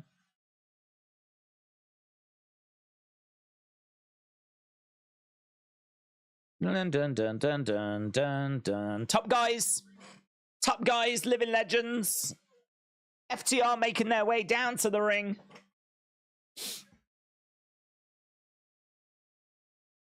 Bum, bum, bum, bum. AEW tag team champs. I mean, I would imagine if we lose the nonsense, this should be a banging match between Adam Cole, MJF, and FTR.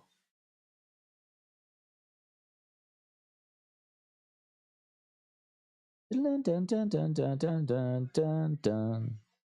When is this match? Have they said? Oh, here we go. Oh, Collision. Ah. Ah. Can't watch Collision. Well, that'll be good. It's probably the right thing to do, isn't it? Putting it on Collision. Get people hooked on a Wednesday, play it off on the Saturday.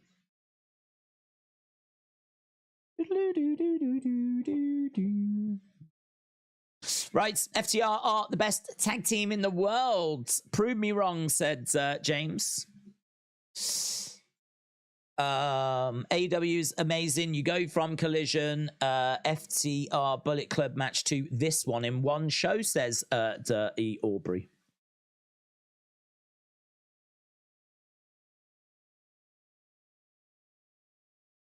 Well, I mean, look, all I'll say is where we are now is intriguing. I think this is going to be a great match. FTR just don't have bad matches.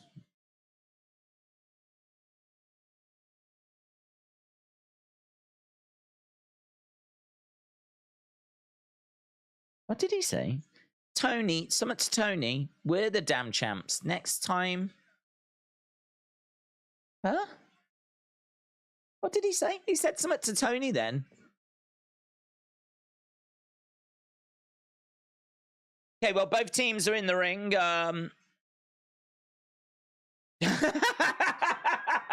Double clothesline my asshole.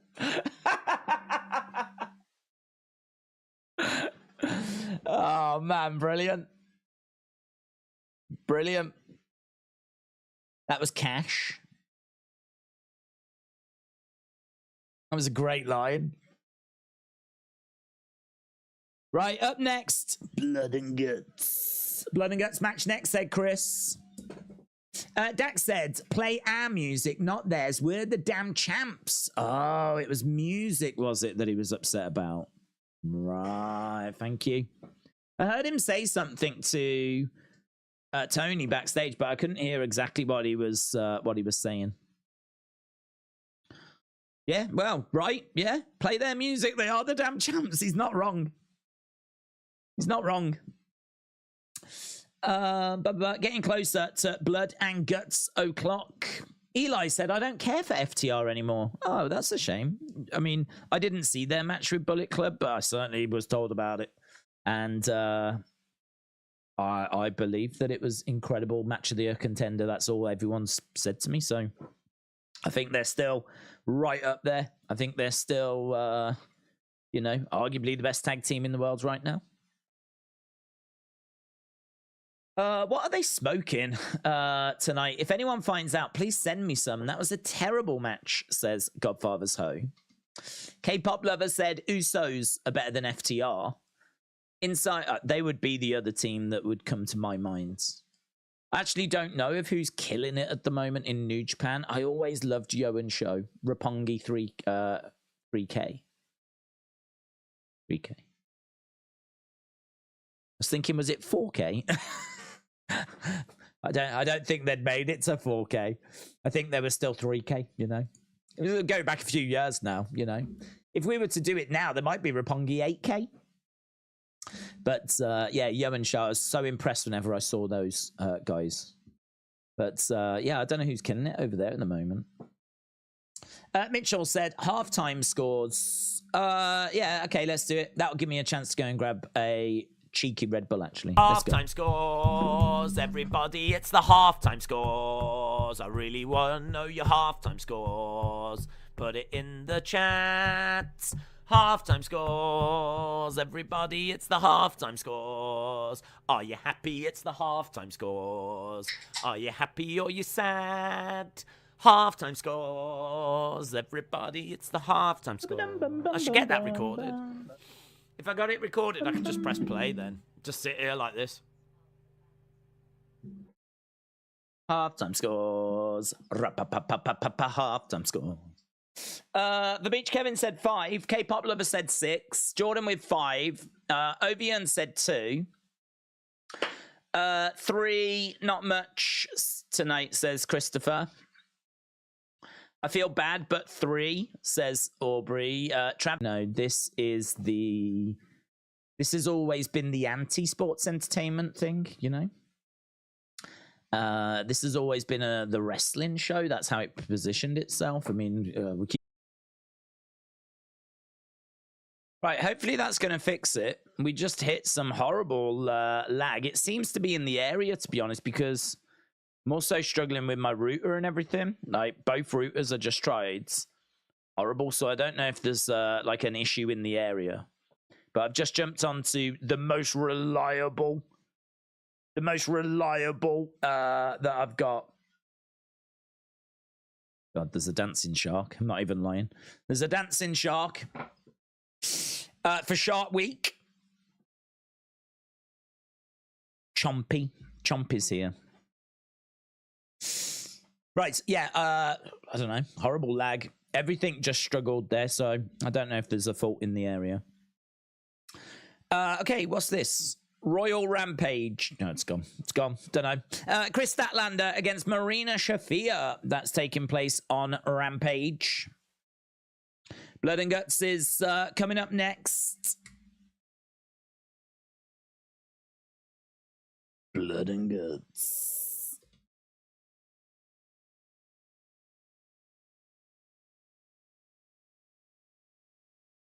More matches to be announced at the Royal Rampage.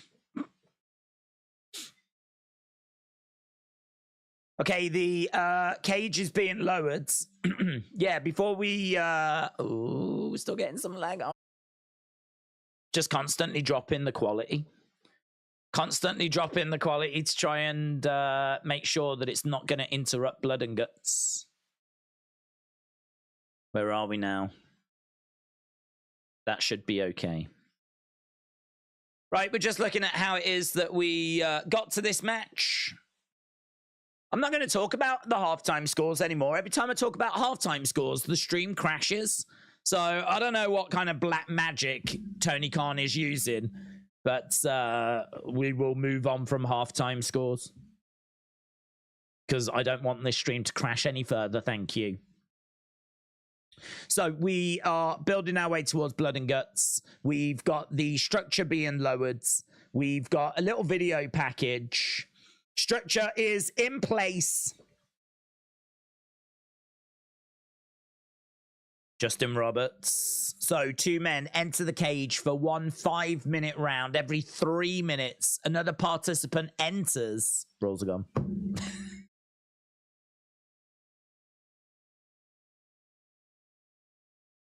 What's the point in showing rules if you don't even have the time to read them? What's the point?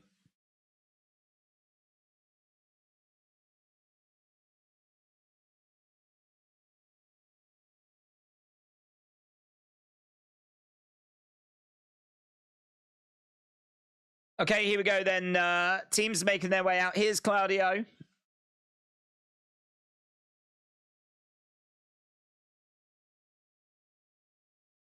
Introduce him first. Ring of Honor World Champion.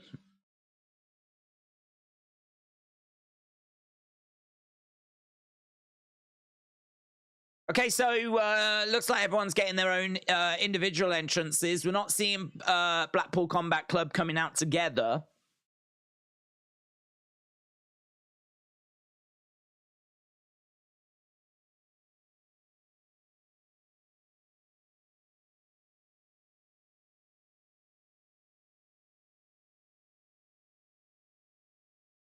Okay, so he's made his way down. Is he stepping inside? Is he going to start this thing off, or? So he's in the ring.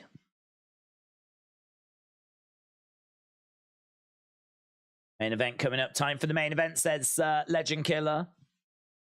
Tony saw a few sixes when doing halftime scores and said nah and shut it down. I think that's, listen, if he saw sixes, he did well, because I saw scores a lot lower than that. I agree. I think the general consensus is the success of tonight's Dynamite is going to ride on this Blood and Guts match. Because if you're going to base it on the first hour, this is going to struggle. But this match can massively deliver. You know, obviously, this is one of those big moments of the year, really, Blood and Guts. I mean, in many ways, this could be a pay-per-view, couldn't it? This could be a pay-per-view. Blood and Guts is a match that's big enough to be the main event of a pay-per-view. No problem whatsoever. So, yeah, big 50-odd minutes to come. We have gone to commercial break. Did Claudio swing Jericho around on top of the cage, or am I remembering wrong, says Lance. I can't remember. I remember Claudio being up there, and I remember Eddie Kingston being up there. It wouldn't surprise me if he had done a swing up there. But, I mean, I couldn't tell you 100% if he had. And I certainly couldn't tell you if it was Jericho.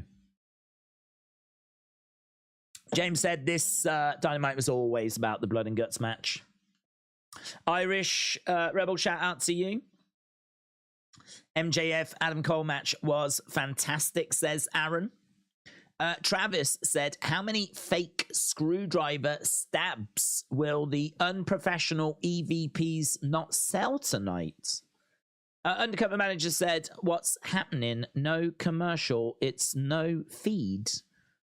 I've got a commercial. We sometimes go to commercials on Fight.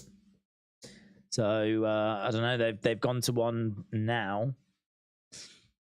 Even when we're watching Dynamite, they sometimes go, we just get this black graphic. Sometimes during commercial, it's weird. Sometimes during commercial, we don't go to commercial. I wonder if it's somewhat more to do with if it's picture in picture. If you get picture in picture, we stay full screen. If you go to full commercial, we go to a graphic. I wonder if that's what, I've never really thought about it. Maybe that's what it is. Mitchell said, just wondering, what was your halftime score? You don't need to give a long explanation. 5. Joe says, MJF Adam Cole friendship is getting stronger now.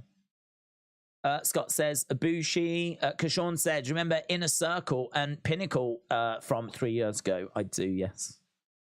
What was the question you was alluding to about AEW being the wrestling company before the lag? What was the questioning you was alluding to? Oh, I was just saying about the dancing in ring. How I judge like AEW slightly different, because that's not the kind of content that you associate with AEW. They're obviously evolving and changing and trying to bring in potentially a different demographic, trying to reach casual fans. But it feels out of place. They have done it, though, in the past. You know, you think about MJF and Jericho doing that song together, right? And certainly the Jericho Appreciation Society have leaned into sports entertainment. But seeing like MJF and Adam Cole, I mean, it was MJF's idea to do the dance-off, right? It was MJF's idea. So they're partaking in the sports entertainment elements. And that's just, it feels a bit unnatural, a bit out of place on AEW. Because I know the argument's going to be like, well, if it was WWE, blah, blah, blah, blah, blah. But you're not really comparing apples with apples, are you? Yes, they're both wrestling companies, but they are also different products. They serve different purposes. You know, AEW is that wrestling show. And we are underway with the main event of this wrestling show. Now, I don't think they've brought down everyone. Normally what they do is they normally have people on the outside waiting to come in. What we've done this time is we've had Kenny Omega come down, and he's starting the match off with Claudio, but there's no one else at ringside, which is just a little change, just a little tweak. Not a good or a bad thing, just a change. So we don't have, I'm guessing it's so that you don't get, it's probably better actually, because what it means is you're not getting all the entrances in one go and then having people standing around on the outside and then just coming into no entrance. What they've done now is they've put two people in the ring and they'll fight for 5 minutes, and then we'll get the next person come down, but you'll get their entrance music and you'll get that pop, you'll get that atmosphere. And in a way, it's a bit Royal Rumble-esque, where you're going to have people coming down with entrance music at 3-minute intervals. So it's probably a positive change. It's probably a good change. You can see as to why they would do that. Knee strike. Is it me, or does this cage feel higher as well? This cage feels taller.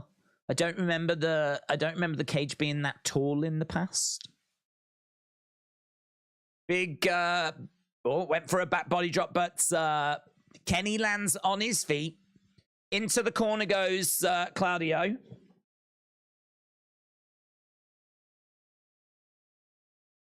Looking for a crossbody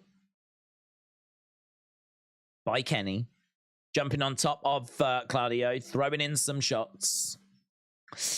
But it's the same as Survivor Series. Well, no, I mean, Survivor Series, everyone's on the edge of the ring, aren't they? Everyone comes down in one go at Survivor Series. Oh, are you talking like about the War Games we did last year? Well, no, because they're all in a cage, aren't they? They all come out at the start and then they get put in those cages and then they get released from the cages. But when they get released, I don't think they played their entrance music. Here, I'm expecting, because we've not seen them and they've not been introduced to the live crowd, I'm expecting them to come out with their entrance music rather than just come running down the ramp, you know. Kicks coming in there by Kenny. Kenny trying to fire up the crowds. So it's Kenny and Claudio.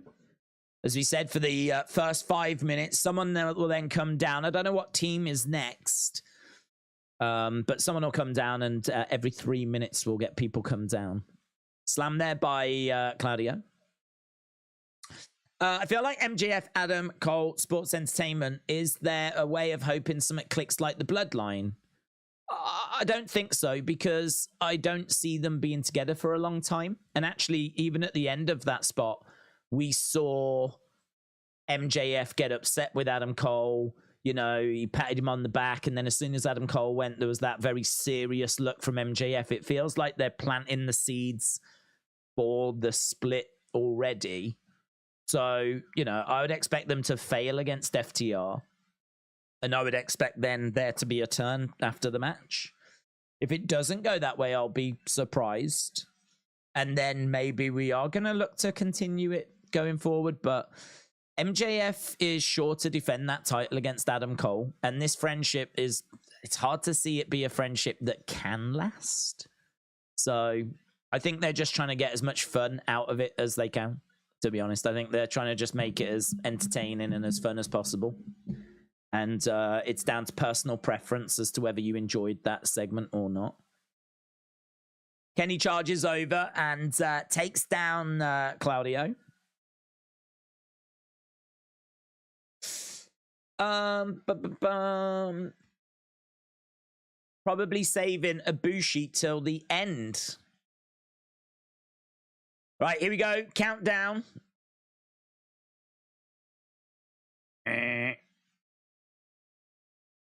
Okay, we do get the entrance. I've got to have it turned down, so I can't hear who it is, but I can hear some entrance music. It's Pac. Pac making his way out. Rip Tinny. Coming out through the crowds. I'm guessing all Blackpool Combat Club will come out that way.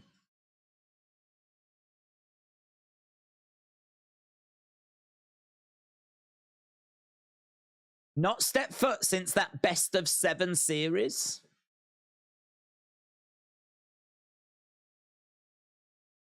Dead set on revenge. So Pac making his way down to the ring.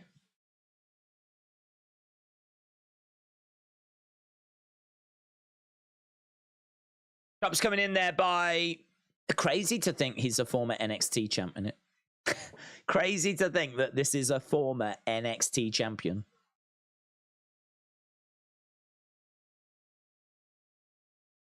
Kick to the midsection. Another big kick. Kick to the side of the heads.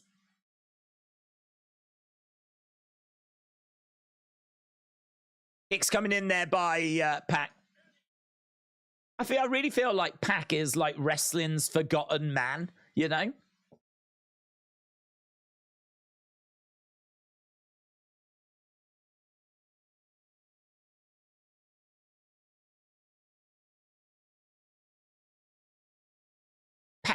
I think Pac's kind of like what... I think like Pac is what Butch should be. You know, Butch in the Brawling Brutes. Pac's like the credible version of Butch.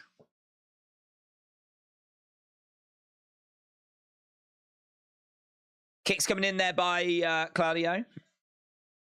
So Kenny outnumbered at the moment. Look how dark the ring looks. Why has it not been lit properly? It looks okay. Looks okay. Probably could do with a little more lighting in there, to be honest. Certainly from that shot there, where I mean, I think when the camera's in the in-ring camera looks fine. The one out ring looks like there's definitely like something missing. The one that's outside the cage, but the one in the cage I think looks all right. It's a couple in the cage actually, by the looks of it. One cameraman for each ring. Obviously, we've got 2 rings for those of you that aren't watching. There is Pac charging in, big boots. Down goes Kenny, and Claudio standing on the ribs of Kenny as Pac stands on his head. Might seem like a subtle thing, but I don't like how the guys are entering like it's a Rumble. Original War Games had everyone outside waiting to get in. Want to say it was like that last year? Yeah, it was. I think it's a positive change, to be honest. I think that, you know, having people come out with their entrance music means that the crowd... You don't know who's coming next. You hear the music. It's a bit Royal Rumble-esque. But that's you know, that's always been a good thing about the Rumble is who's next. That kind of mystery element. If everyone's already out there, it lessens the impact of when they get in the ring. So if they're on the outside and you can see everyone and everyone's already had their entrances, if it's like, I don't know, John Moxley that's next, all you're going to see is him go from the outside to the inside of the ring. Like it's not really much to pop for.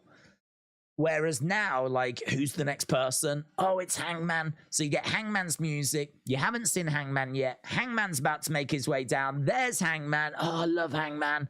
Pyro goes off as well. I think this is a better way of doing it. Feels a little more showy. Feels a little more exciting for the crowds. Kick to the midsection there by Pac. Against the rope, stuck underneath. Hangman grabs Pac. All the way. So 2-on-2 at the moment. It is Kenny and Hangman against Pac and Claudio. That's where we are.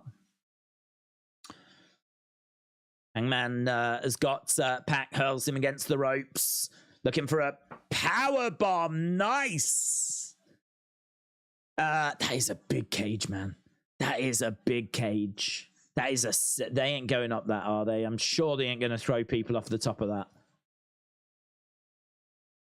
I might be remembering it wrong, but I seem to remember the cage being about as tall as the top of the door. So, like, where the door is, there's like a little section above that. And I seem to remember, you could even touch it, the ceiling. Maybe I'm just remembering back to the very first one. I do not remember it being like... I don't remember it being this big. Maybe last year's was.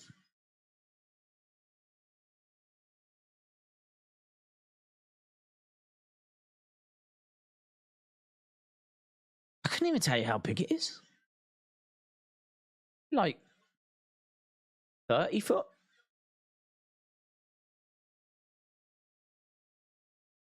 Big boot there by Kenny. Big shot again there by Kenny. Kenny ramming Claudio's head into that steel fencing. And again. And that cage wobbling away. We've seen people in the past get caught down there. So the cage has got a little bit of give to it. And we've seen people get like caught between the ring and the cage. It's normally a fun little spot. And actually, it's almost just happened there with Kenny. Kenny, I think his legs got caught between the ring and the cage. So his leg is like down there. Oh, drop kick. Oh, go on, Kenny. You should fall down there. It'd be fun. So Kenny he's on the edge of the ring. Right, here we go. Countdown. It's going to be Blackpool Combat Club now. Moxley! Here's John. Sled. And John. Moxley making his way down. I think Danielson was injured last year like that, says Lance. Okay, Moxley making his way down. Coming through the crowds. Stepping inside. Setting his sights on Hangman. Oh, has he got a screwdriver? Screwdriver. Straight away. Bang, bang, bang, bang, bang. Is it a fork or a screwdriver? Look at that. Straight away in there with a fork. Bang, bang, bang, bang, bang, bang, bang. Pop, pop, pop, pop, pop. That's what you have to do to a potato before you put it in a microwave. What's he doing? Just dribbled on him as well. Biting the fingers, dribbling on him. Now he's trying to stab him in the chest. I think, is he using the wrong end of the fork? It looked like the prongs were pointing inwards. There's another fork. Is he? Which way is he? Oh, he was holding it the wrong way. He was holding it the wrong way because what he's just done is he's just gone like that. So when he was like bang, bang, bang doing that, he was hitting them with that part. But I mean, make no mistake about it, he has been hitting them with this part as well, the prongs. Yeah, do you know what?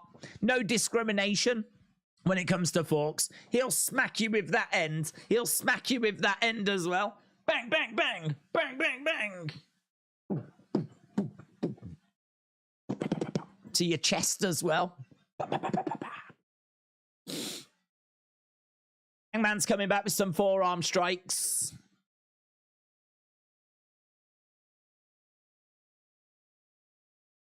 What we got? We got a bucket. Glass. Time for some glass. Let's go.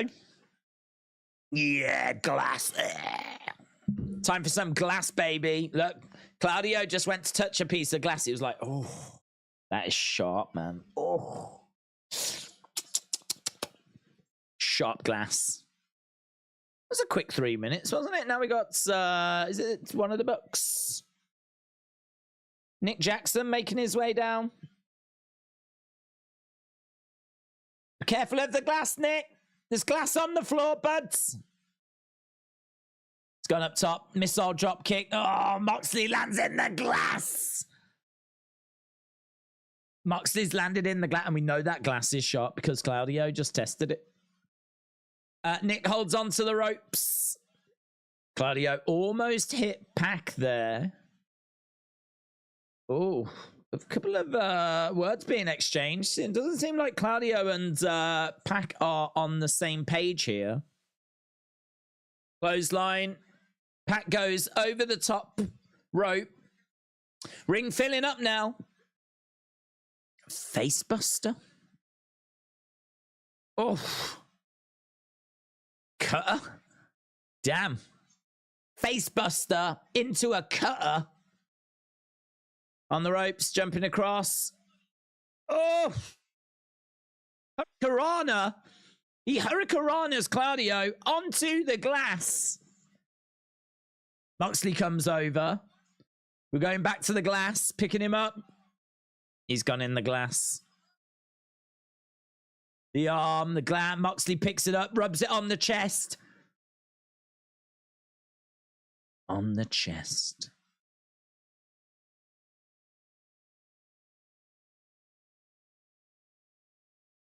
Knee strikes coming in there by Claudio.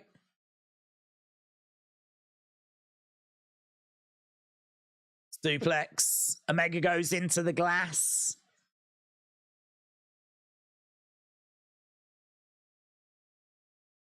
I mean, honestly, little shards of glass, that's, you know, it's going to be moody, isn't it? How do you even get that out? Those little shards, how do you get them out? Maybe you don't. Perhaps they just become a part of you. The poor sugar glass, says Scottish Nightmare. Everyone on the glass. If it was real glass, they would be badly cut, said Scottish Nightmare. Hello 23 said not real, would have been bleeding. Brenton said crowd seems to have not let up since the show started. Even had some loud pops during the women's match. It has definitely helped the show. Here is Wheeler Yuta. Wheeler Yuta making his way down.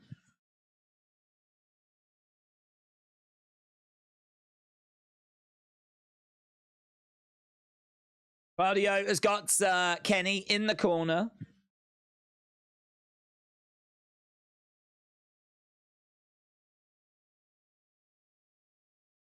Jab to the midsection.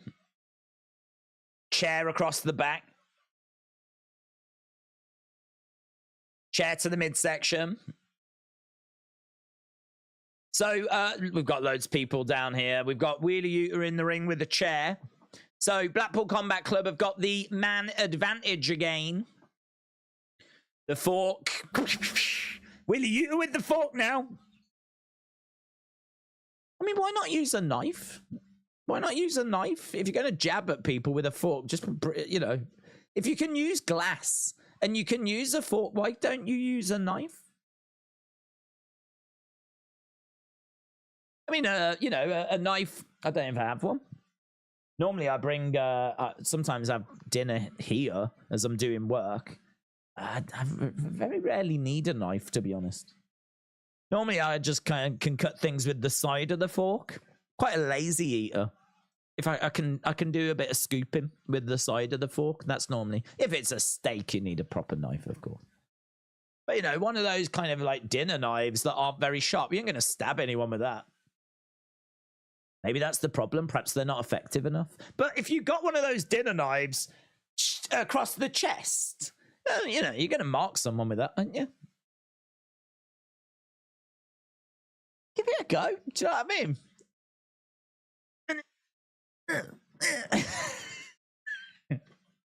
Spoon him as well on the nipple, like that.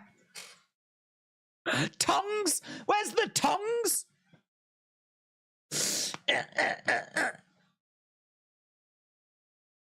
Whisk to the whisk. One of those manual whisks. Right in the genitals, right in the testicles. You telling me whisking a man's testicles ain't gonna cause discomfort? Of course it is. Imagine that, imagine the person's down in the corner of the ring against the ropes, and you show everyone the manual whisk.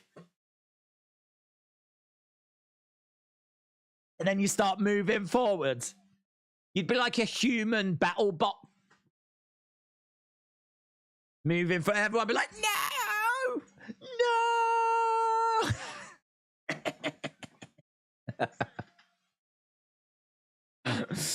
I'm just saying, let's get more creative, shall we? Let's get more creative than just using a fork. The pizza cutter, we've seen the pizza cutter. Whisk those genitals, yeah!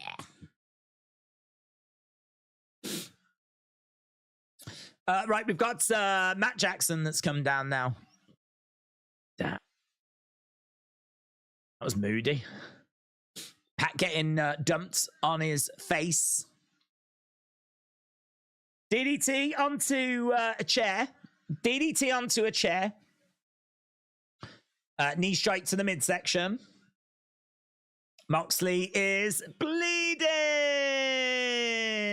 Turkey temperature taker. Ooh. James said if this was CZW, they'd be using a machete and a strimmer. Damn, man. Oh, God, that's awful. I didn't even think about like a lawnmower and a strimmer.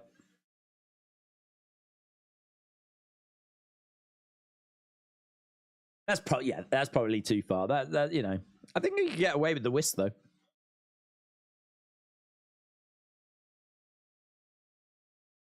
Okay, Moxley is down.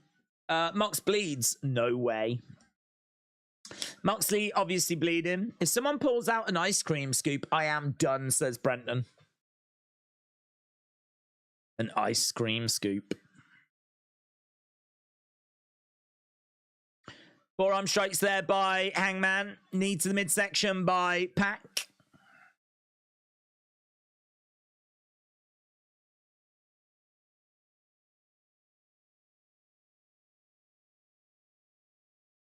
Tony said, I know that you can try and prepare yourself for this, but there's not really a way to do that.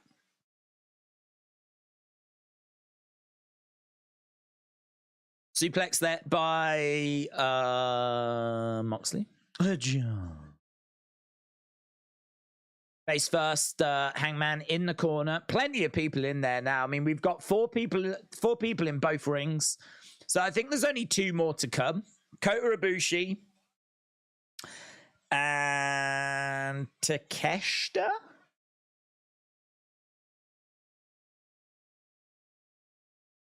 Omega in the goes into the glass. Countdown. Here we go. 8, 7, 6, 5, 4, 3, 2, 1.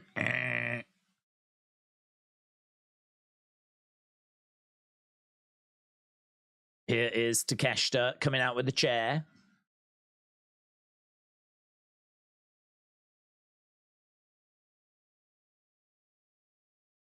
So Takeshita making his way down with a chair. Jumping inside the cage. Waiting for him are Hangman, the Bucks. Looks like the elites are in a good position here, but the Bucks just get thrown into each other. Just get a spot where Matt holds on to Nick Jackson, Takeshita, German suplex both of them. Don Callis has jumped onto commentary as well. Takeshita with the chair, kick to the midsection by Kenny. Kenny takes the chair. Forearm strike, down goes Kenny. Mitchell said, I've had it with the guys breaking all the rules. The guys need to be sent to the principal's office or worse, detention. Well, it says that you can't break them unless you get them authorized. I'd imagine for this match, it's, you know, what the hell is that? A bed of nails has been introduced. A bed of nails?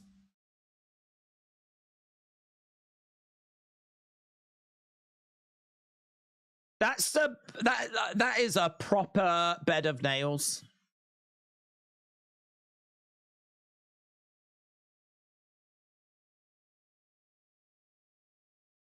To be honest, I think, is it not the amount of nails that stops it from being like as bad? Because if that was just 5 nails and you got thrown into it, that's probably, you're getting punctured. But I think the fact there's so many of those nails is actually what makes it safer. Although that was still moody, weren't it? Kick to Kenny. Kenny goes flying into that bed of nails. I wonder if they are like a rubber. What the hell are we doing? Said Tony. Tony's like, what the hell are we doing? Oh man, he's gonna slam him on it.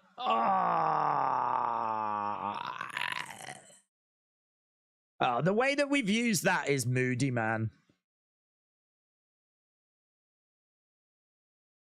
They can't be real.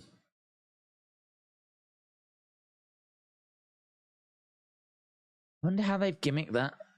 I wonder if they are like, ah, they look real. They look real. They look real. Man, he just got slammed onto that bed of nails. Oof.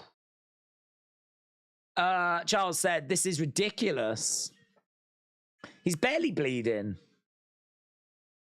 It's I mean, look, this is Blood and Guts, isn't it? This is them turning it, go and turn it up to 11. Here's Kota Ibushi getting a great reaction. Great reaction. Deserves it as well. First time seeing Kota Ibushi. Gonna be great seeing him and Kenny. Here's Kota Ibushi. Really, Yuta gets nailed.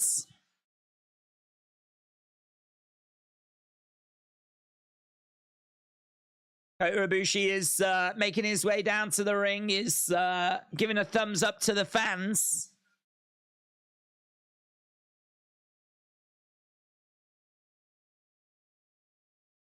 Kota Ibushi stepping into the ring. Ibushi nails Pac, nails Claudio, nails Takeshita. They all go down.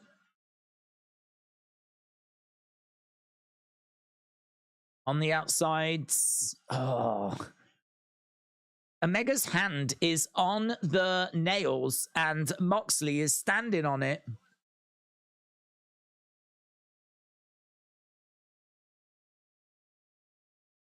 Moxley has got blood. That's quite an image in it. That's a cool image. That image of Moxley with blood just raining down his face, pouring down his face, and Kota Ibushi just staring at him. That was a nice image. That looked really cool. Shots coming in down the middle by Kota Ibushi.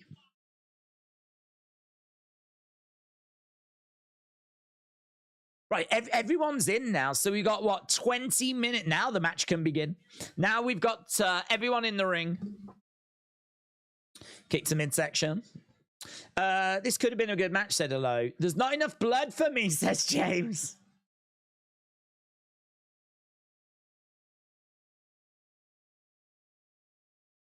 Was it a brainbuster or a suplex?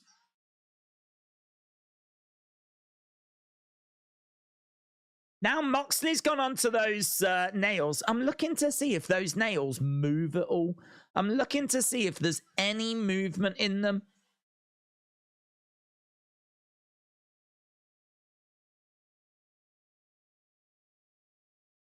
I wonder if the nails on the outside of it are real and if the nails in the middle are fake.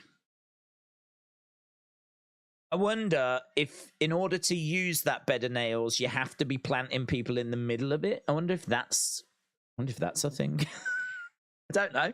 I genuinely don't know. Close-ups of the nails, they look real. They look real.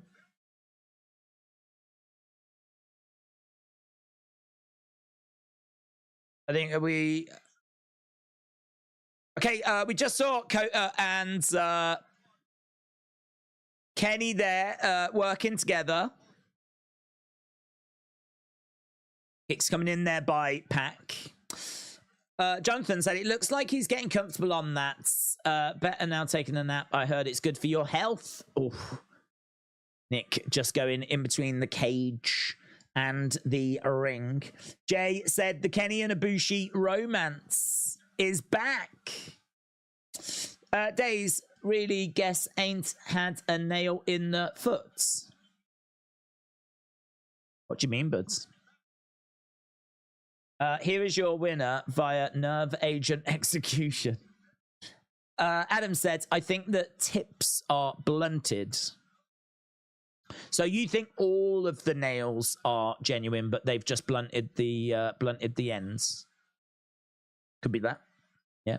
I genuinely don't know. Genuinely don't know. I mean, I don't know if I've ever seen a bed of nails introduced in a wrestling match before. So how you would gimmick a bed of nails is not something I've got knowledge on. But close-ups of them made them, certainly from the ones you could see at the side, they looked genuine. Right, Wheeler Yuta had a Shark Week hat on momentarily. There's fighting on the outside. There's fighting on the insides. Trash can. Hangman, big boot to Claudio. You trying to use that trash can, and Claudio goes down. Fans are cheering away. Sticking his finger up at someone. One of the fans, trash can to the back there of John Moxley. Moxley's just covered in blood, man. He can't be making life easy for Renee, can he? It must be just a flipping nightmare for her watching his matches. Certainly matches like this. She's the one that's got to pick up the pieces. Oh, we are going up top. Wheeler, you take about half an hour to get up there. That is high. That is high. Wheeler, you climbing up. That is high. What is... Have they said how high that is? He's calling Matt Jackson up.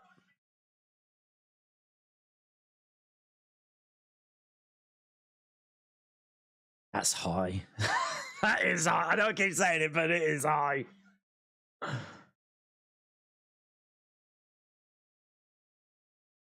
Matt is climbing up.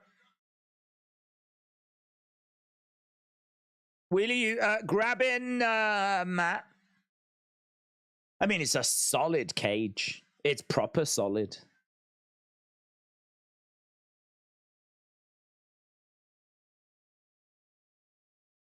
The action now on top of the cage there. Throwing in some big shots. I mean, breaking news, that is high. Will you looking? Northern Lights. Northern Light suplex. Going for another one. Northern Light suplex. Getting real close to the edge there, buds. Looking for another Northern Lights. Getting real close to the edge there, buds. One more and he's going off. He's gonna Northern Lights him all the way down to the crowds.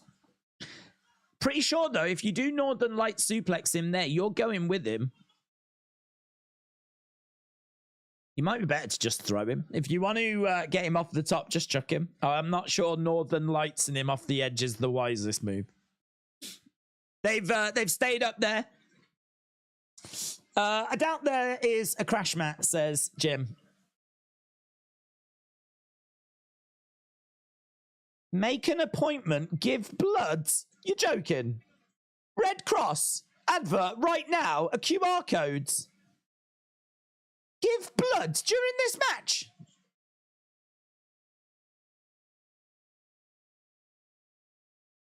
Yes, I did that, Reed, during the Blood and Guts match, said Excalibur.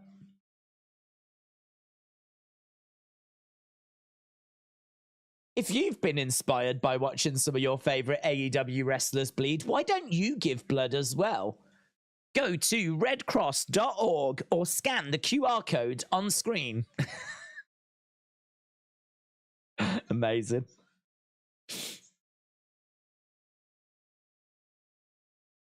Right, we've got, I think Wheeler Yuta's come back down. We've got blood now. Where's the guts? Says Green. Yeah, good shout. Good shout. I paid hard money. My hard-earned money for blood and guts. They've certainly delivered on the bloods. But there's been a severe lack of decapitation here. Matt Jackson's got some sort of bag. He's raining thumbtacks down in the ring. And it's Pac that goes into them. Back body drop. So I think it was Matt Jackson on the top. He emptied a pillowcase of thumbtacks. Pac ends up going into those thumbtacks. Matt Jackson's going to kick through the top of the cage and dive onto a group of humans. Brent said, Days, this match is so bad, Uncle Dave will give it 5 stars. It's weird, isn't it? I don't know. I just don't know. My feeling on it is that I don't feel an emotional connection to any of this. I'm just watching things happen. That's what I'm watching. Now, there's going to be a lot of people that are like, oh my God, this is a match of the year. Did you see what they did? Did you see the glass? Did you see the thumbtacks? Did you see that bed of nails? Did you see this? Did you see that? And it's like, yeah, I saw it, but I didn't care. I didn't emotionally feel any connection. Like, I don't, I'm just watching things happen. That's what I feel like I'm watching. I'm just watching things. I think that is the problem when it's just, let's do this, now let's do this, and let's do this, and let's do this, rather than having a good match and then doing one thing at the end.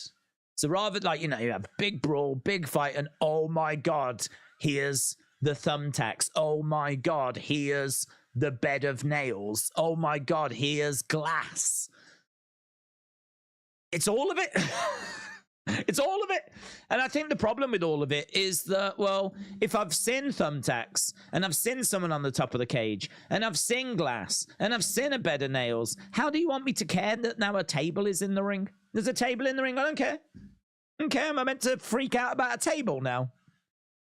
Because, I mean, I've seen nails, I've seen thumbtacks, I've seen all this stuff. So my problem that I have with this match is that I'm just watching things happen. It's like, now it's time for the thumbtacks. Now it's time for the glass. Now it's time for the table. Now it's time for the nails.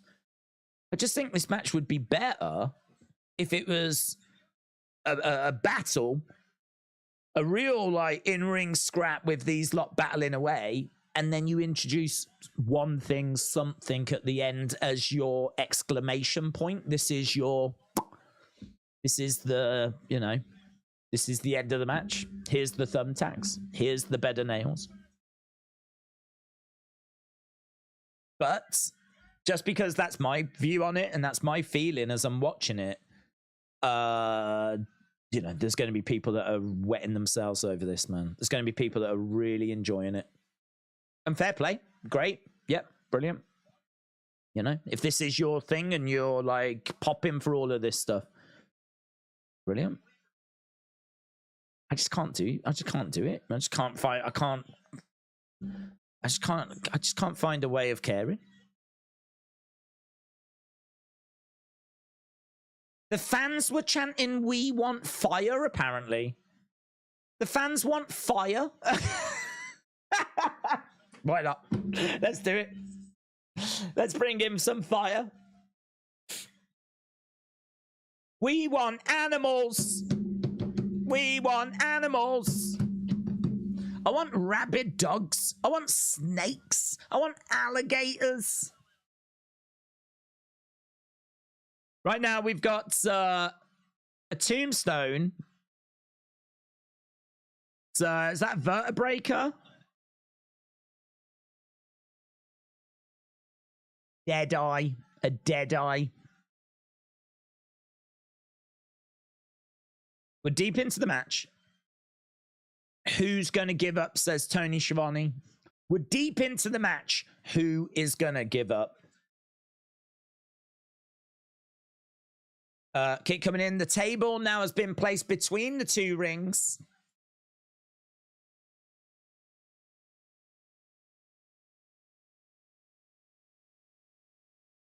Have we had a "This is awesome" chant?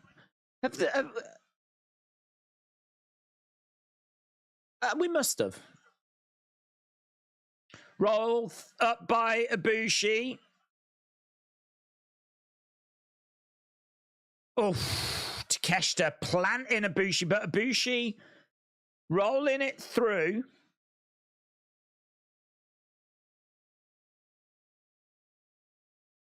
Ibushi driving Takeshita into the ring. Mitchell said, "We want sharks with laser beams on their heads." I mean, I'd watch that. I would definitely watch that.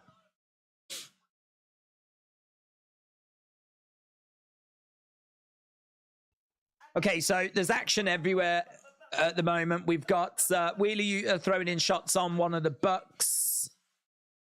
There's the "This is awesome" chant. So "This is awesome" chant breaks out. I was trying to think if I'd heard them saying it, because this is the, you know, this kind of action is what you would imagine that chant would be brought out for. How long we got left? We've got 8 minutes left. 8 minutes left. James said, "We want exploding barbed wire that actually explodes." You're asking too much, James. You're asking too much. Right, we're seeing lots of superplexes. There's been 4 superplexes there. Pac is... That was fun. That was fun. So one of the Bucks was on a table. Pac actually swung off the top of the cage to kind of senton down through the table that had one of the Bucks on it. That table was balancing on the ropes between both rings. Got a nice swing there, Pac did. Oh, he kind of double stomped, actually. I thought he sentoned. I thought he hit with his back, but he hits with his legs. Still all right. Don't mind that spot. People like a good table spot.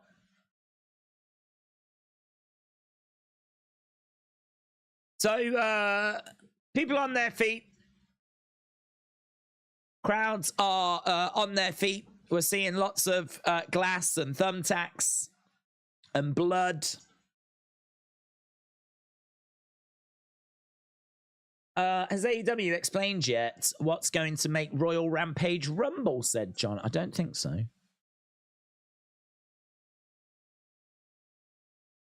Fight forever chant. No, I don't think they have. I mean, to be honest, the Royal Rampage graphic wasn't really on long enough to read what it was saying. I was trying to read some of those graphics. Even the rules for this was not on long enough to read. I hate this spot. Not just this isn't an AEW thing. WWE do that. You sit there, you watch all this action, and then you end up with one team lined up in the one ring, the other team lined up in the other. And the match could pretty much have started from that point. So right now, we've got everyone in the ring. Everyone's, it's kind of even Stevens.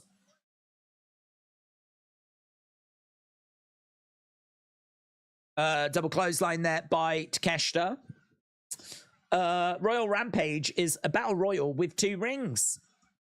Joe said, this has been a great main event. Undercover manager said only way they could have topped this is if the exploding barbed wire was there too. They could collapse the ring and then set fire to it, and a herd of bulls could trample the ring, and a super kick party. I mean, that would top it. Is on the shoulders of Kenny. Pac working. Nice. Pac's got his submission. Is that that used to be is that the Rings of Saturn? Is that what it was called?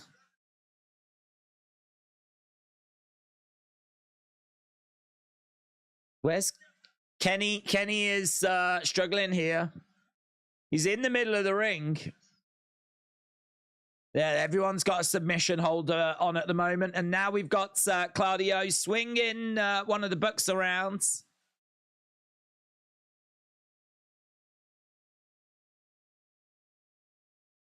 So Claudio swinging around one of the Bucks. I think it's Matt Jackson stepping through.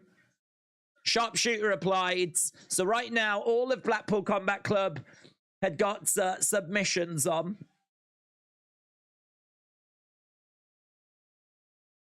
It coming in by Ibushi. Ibushi's going around breaking. Just kicked Moxley right in the jaw. I think he legitimately just caught one of his teeth, because Moxley's like, he proper kicked him in the face, you know. He could have broke that hold so many ways. He didn't have to boot him in the jaw.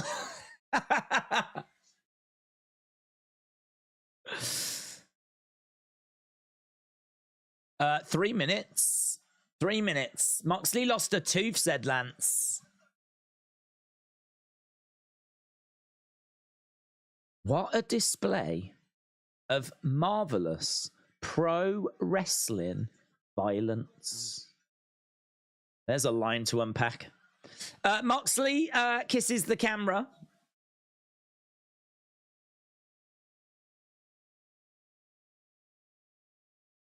Moxley colliding into Kenny.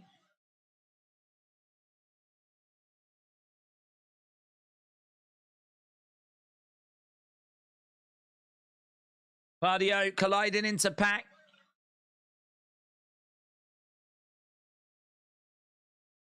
Claudio, they're really not on the same page, these two. Claudio pushing Pac away. Claudio going after Pac. There is miscommunication. Blackpool Combat Club needs to get on the same page here.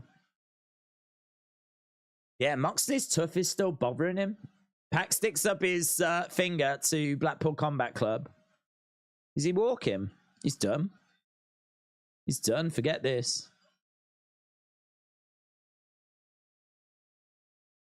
Where's he going? Where's he going? Is that the exit? He's gone underneath the... There's a black box.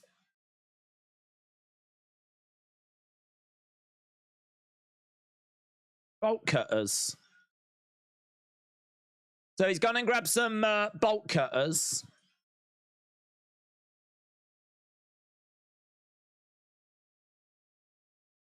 Slams the door and exits. Okay. Is that enough?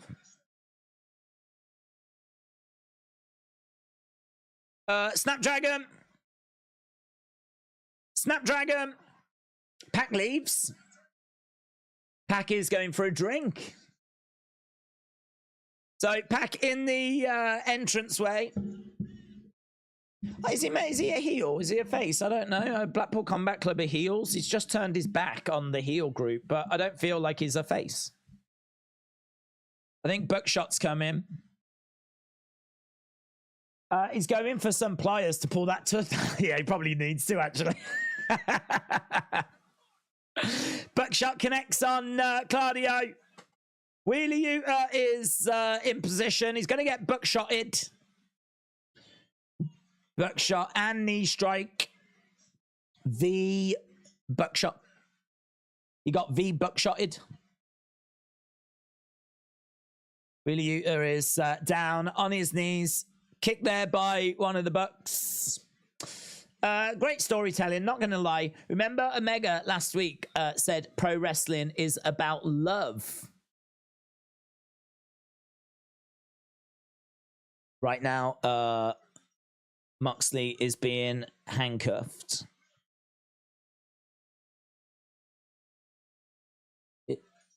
Is Takeshita leaving the cage?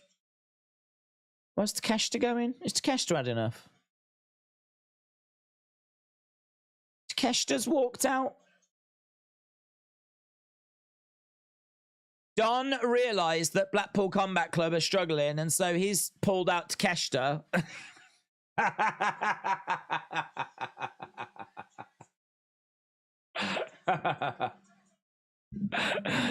The match is like an hour long, and two of the participants have walked away at the end.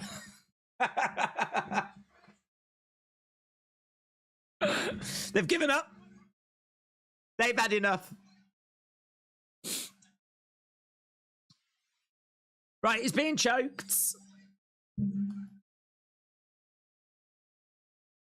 What did they win for? Did he give up? Pro wrestling is about heat, and you can't get heat anymore because of social justice warriors. That was the Ultimate Warriors, brother.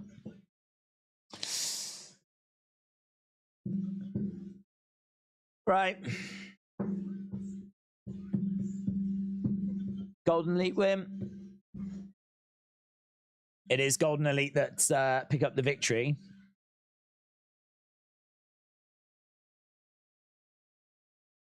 What? I'm not interested in the show, to be honest. We always like ask about what people thought about the show. Not interested in the show. What do you score Blood and Guts match? How do we do this, I wonder? How do we do this? We've only got 4 options.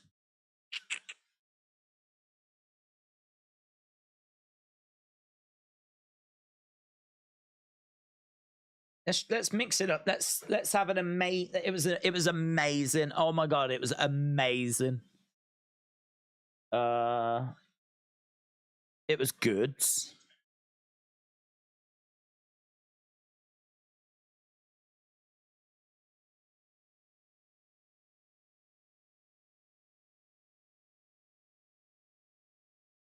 Do I want to do it that way? Do I want to do it that way? Yeah, I'll do it. Okay, so average is it's okay. It was, you know, whatever. I watched it. It was fine. Fine, average. So obviously bad. If you hated it, you're going bad, right? If you really did not rate it, you go bad, okay? If you watched it and you're like, it was okay, you know, it was fine. It was, you know, it was fine. I didn't hate it, but I didn't love it. You go average. If you liked it and you were like, yeah, I really like that. I like that. Go good. And if you loved it I should have done it that way, shouldn't I? Bad, average, like, loved. That's probably what I should have done. Bad, average, like, loved. I didn't. Instead, I went with bad, average, good, amazing. So put in your thoughts. What did you think about it? Bad, average, good, amazing. Good would be that you liked it. Average would be that you loved it. Bad would be that it was you didn't like it. You didn't like it, or you hated it, or whatever. Average would be, was what it was. Let's see what people thought of this year's Blood and Guts. Put in your thoughts in the chat. We've had 130 odd votes at the moment, and it's actually all quite close. So vote. Vote.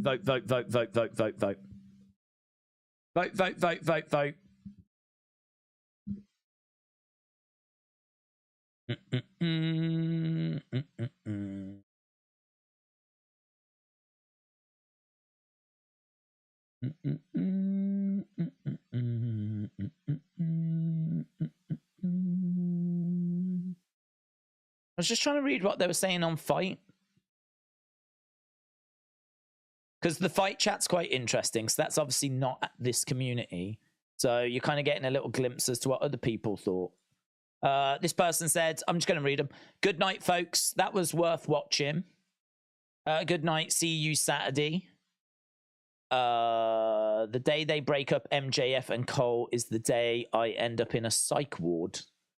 That was awful match, no cap. All that and Ibushi wasn't that good. Worst Blood and Guts match to date.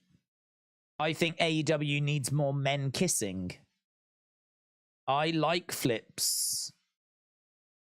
You live in broke ass USA. You can't afford to fly where I live. All right. Now, to be honest, I think there's just a load of people throwing abuse at each other in the fight thing.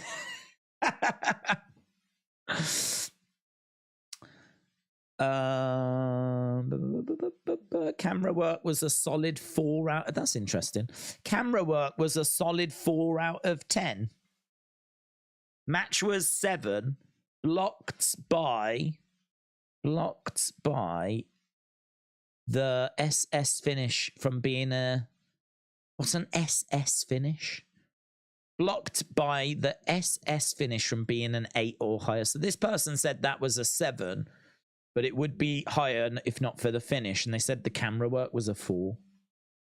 Interesting. It's interesting.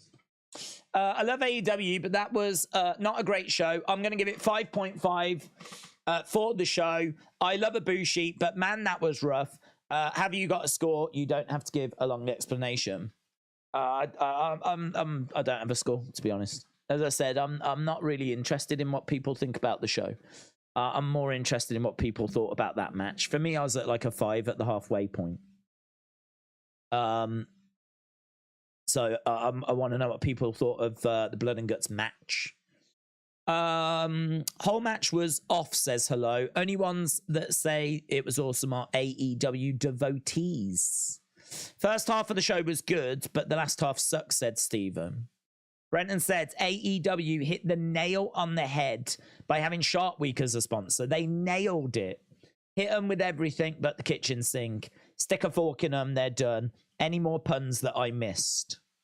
Alex said the ending to Blood and Guts was awful. It was illogical. Why did Pac and Takeshita leave an hour into the match? The finish was underwhelming. Can't wait for the Jim Cornette review, said Ginger Ninja. LT said the show was mid. I've seen better. It is what it is. Not necessarily inaccurate, says 7. Jonathan said 9.37. Jim said 8. That's clearly Daisy's match of the year. 8 out of 10 show. I wish Ibushi had done a lot more, said Hybrids. But Phenomenal Figure said, what are your thoughts? It's not my match. No one's going to be surprised to know that's not my match. So I'm not going to be too kind on it. But it doesn't mean that it's not entertained people whose match it is, you know? I said during the match, if you're going to do spot, which that match is, and it always has been, I think that you go into that match knowing what to expect. I knew that's what I was going to get, so I can't be down on that. I remember the first one being quite good. Maybe it's my memory playing me up. I don't remember so many glass, thumbtacks, bed of nails. I don't remember so many weapons being in the first one. Maybe I'm wrong. Maybe I'm a boomer. My memory has failed me. But I remember the first Blood and Guts having bloods, being violent, but I don't remember forks. I don't remember thumbtacks, glass, all this kind of stuff. There might have been something in there. I've no doubt that there was something in there. I don't remember there having as much as what this had. And as I said during the match, I just think less is more. I've said before, I'm a quality over quantity guy, and that extends into this match as well. I'm a quality over quantity guy, rather than going, here's the bed of nails, here's the glass, here's this, here's that, here's this, here's that. I'd much rather see these guys battling, fighting, having, like, you know, a brawl, really laying it into each other, and then using something as an exclamation point, using something. But that's not this match, is it? And I don't think that's what the AEW fans are looking for. I think they're looking for what this is, which is just everything.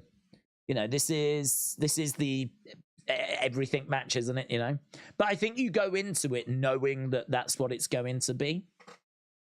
But it ain't going to be no surprise to no one to know this ain't my match. This ain't the kind of thing that I look for with pro wrestling. So, yeah, not.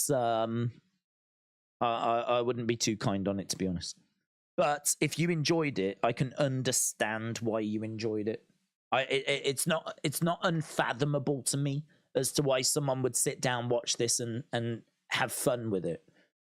I mean, I think you certainly feel like you've just watched something. If you compare that to just a normal Dynamite where you get a normal main event, you feel like you've definitely just watched something significant there, right? So that's positive. You also feel like you've seen one of the most brutal matches of the year, which is true, right? So that's positive, because you feel like you've seen the best match of the year, the worst match of the year, the most violent match of the year. If you've seen that, then you have clearly seen something significant.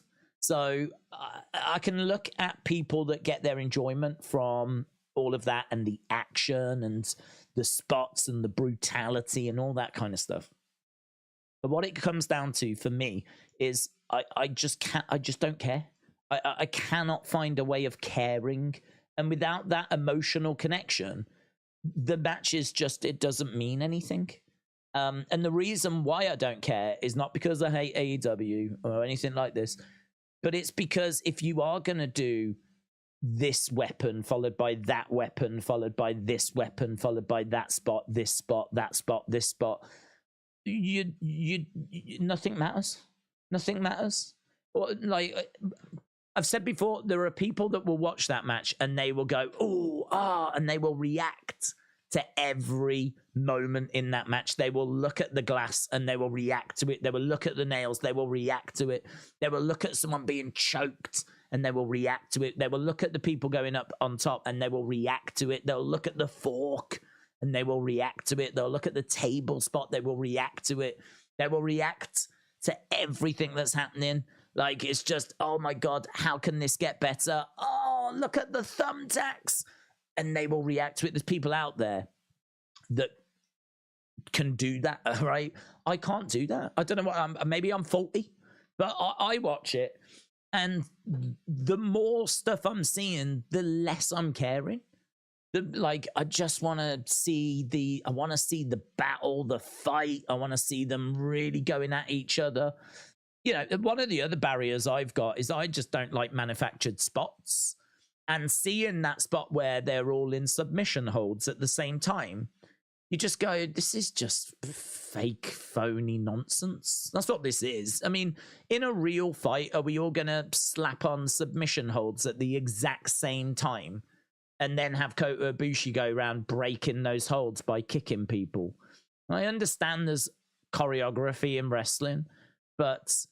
And this isn't even a knock of AEW because, honestly, I've said before, the spot where people stand on the outside of the ring and someone jumps on top of them all and they all fall down, I hate that. I hate that spot. I've always hated that spot because it looks phony and it looks choreographed. It looks like something that you've planned backstage, right?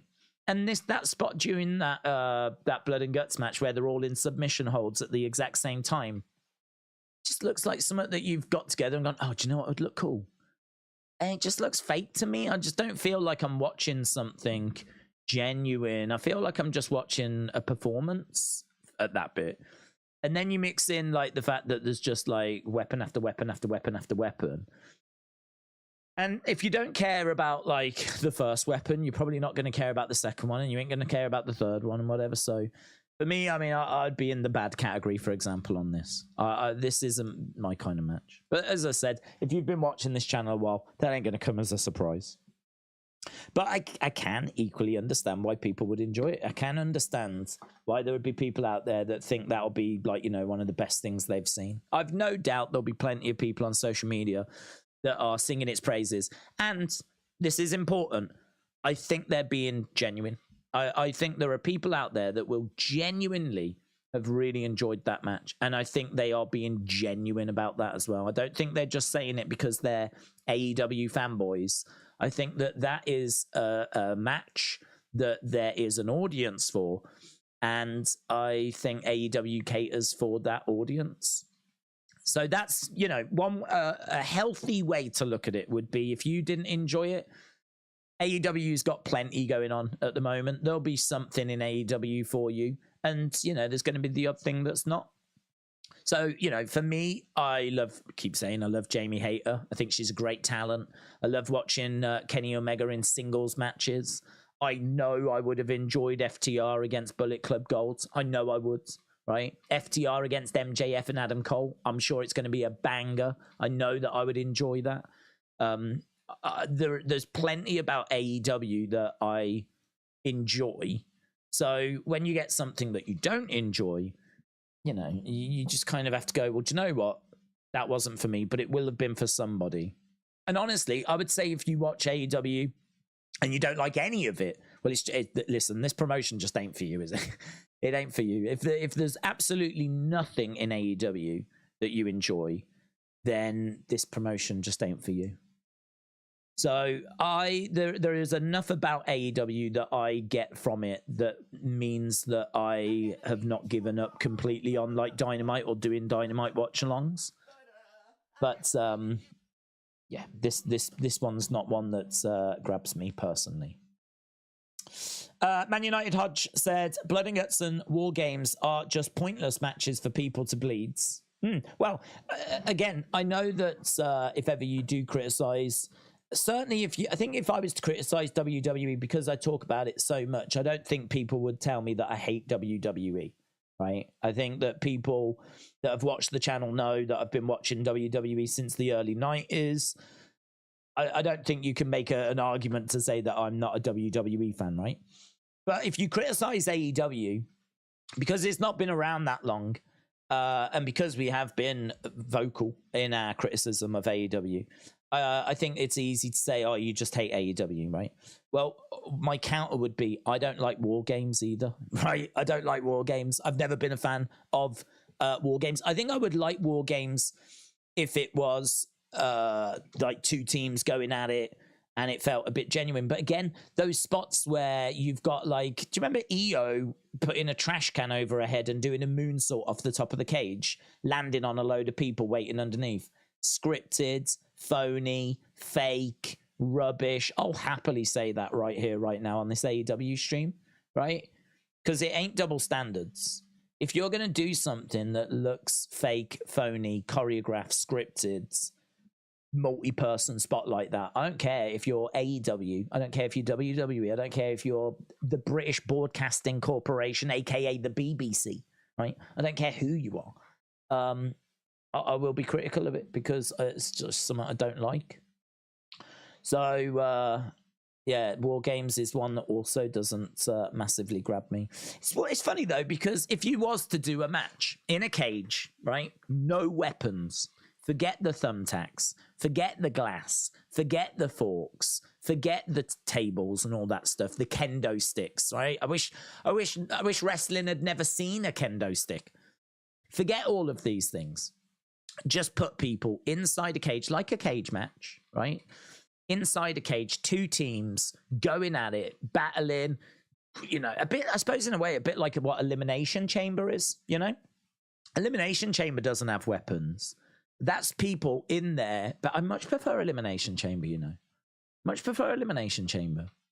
I think, like, get the weapons out for me. If we were to make this more palatable for my taste, I think get the weapons out. Get the weapons out.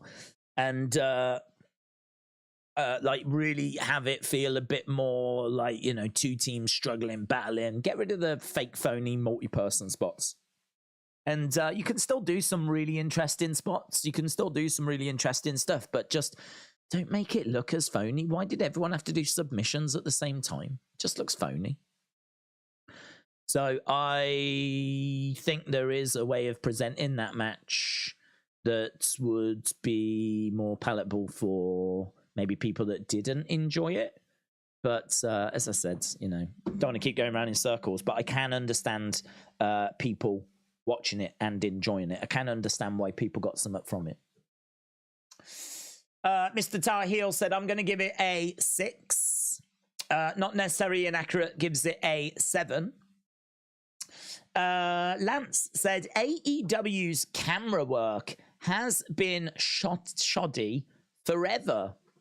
That's funny, actually, because they've turned up their production value, haven't they? They've changed a lot. They've got rid of, like, the heel tunnel and the babyface tunnel. They've changed the staging. They've made, like, screens bigger as well.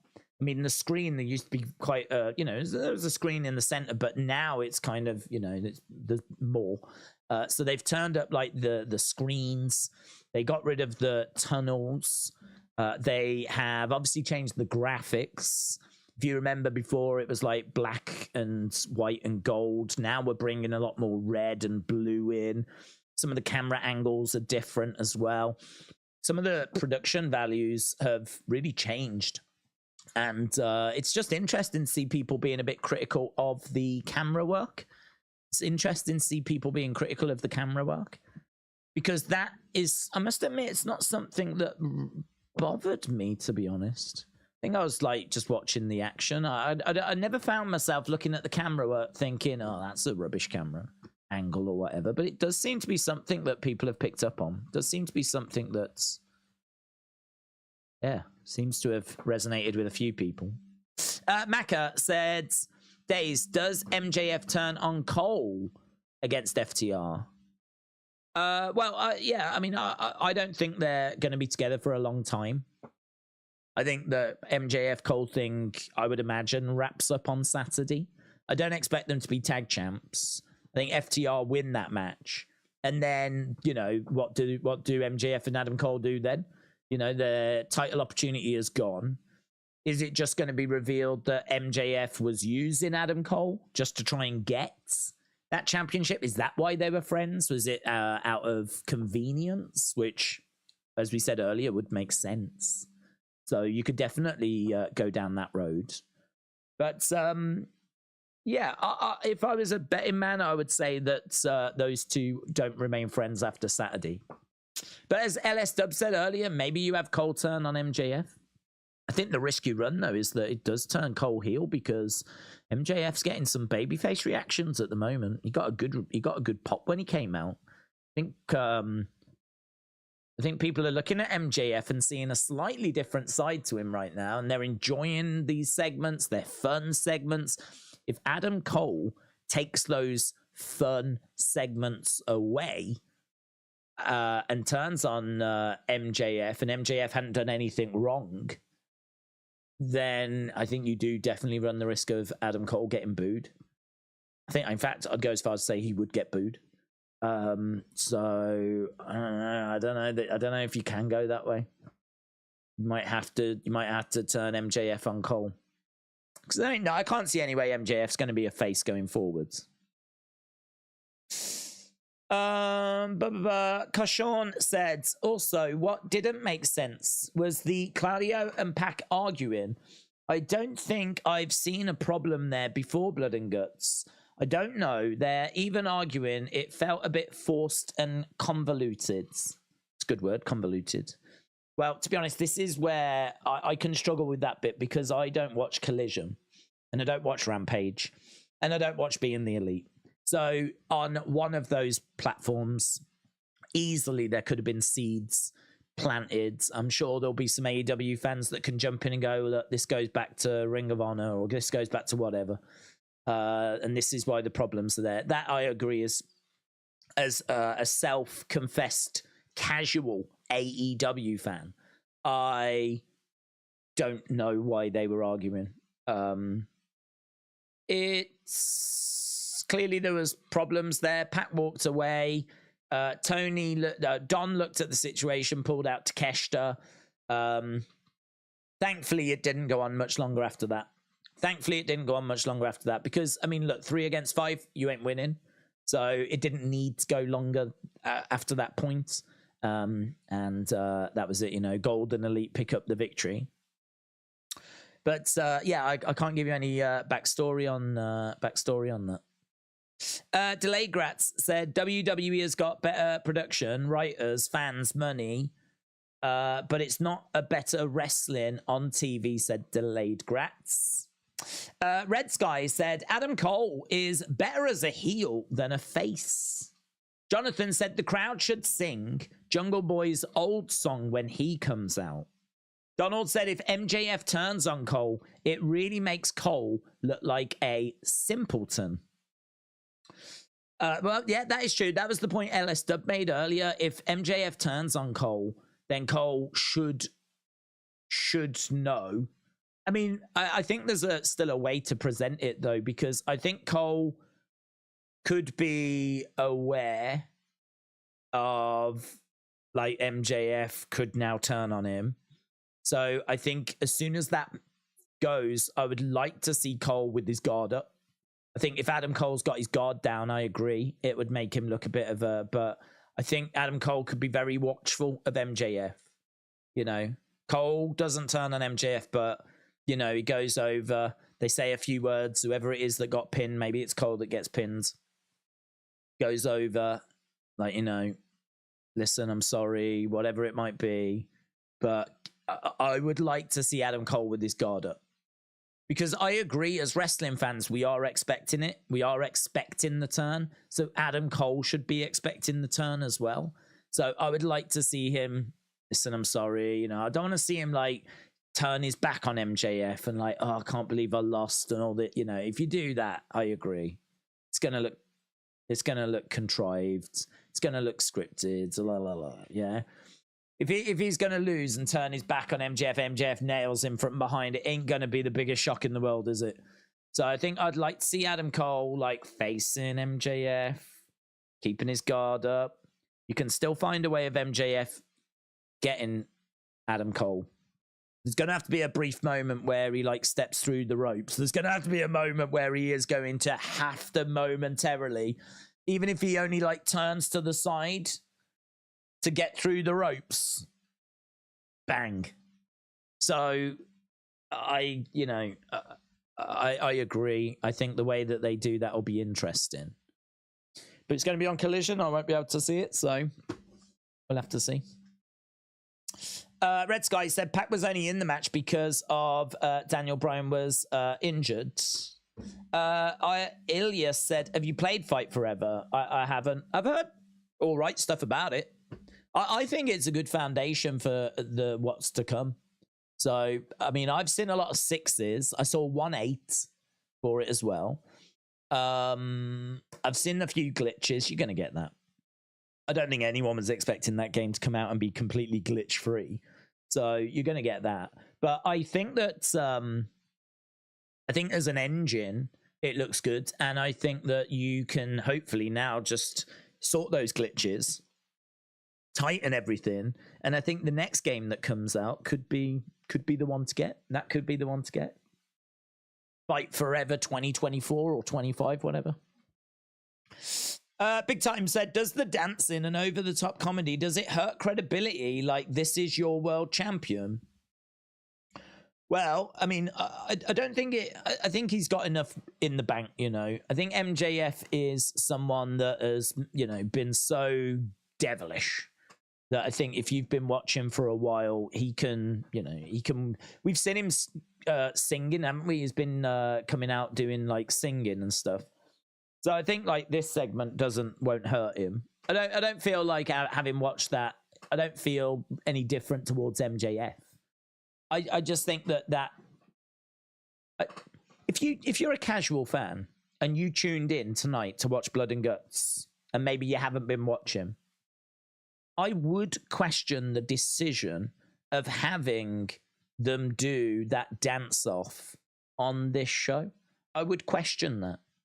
I'm sure it's something that even they have questioned whether they should do it themselves, because clearly that's a spot that's been agreed with Tony. But if you're someone that's tuning into the show, what's brought you in has got to have been Blood and Guts, the cage match, the violence. So why would you do a dance-off on this show? Like, I don't know. I mean, I feel like you're doing it because you want to reach, like, maybe kids are tuning in. Maybe maybe you're trying to show that you're fun as well. We're not just violent. We're fun as well. And we do dance-offs and look at Garcia dancing and stuff like that. I don't know. There was a very bizarre moment in the show that was one of the most bizarre moments that I've seen on Dynamite this year was MJF doing that dance-off. How that affects his credibility with casual fans, I don't know. I mean, as a casual fan, as someone that only tunes into Dynamite, I can only say it didn't affect my view of MJF. I feel like my view of MJF is, I sort of know what I'm going to get. Like, he is capable of those moments. We've seen him do that moment with, you know, Jericho, where they were at that restaurant and then it opened up and there was dancers. And do you remember that? And we've seen him, like, you know, doing his crooning songs and stuff. So I feel like as much as you get the devil side of MJF, he does always have this kind of amateur dramatic side as well. So I don't know. It doesn't change my opinion, but how it affects people that maybe don't watch as often or something, be only tuned in for Blood and Guts, I genuinely don't know. It was part of a show that didn't appeal to me. The dance-off was a callback to indie house shows from years back, says Raheel.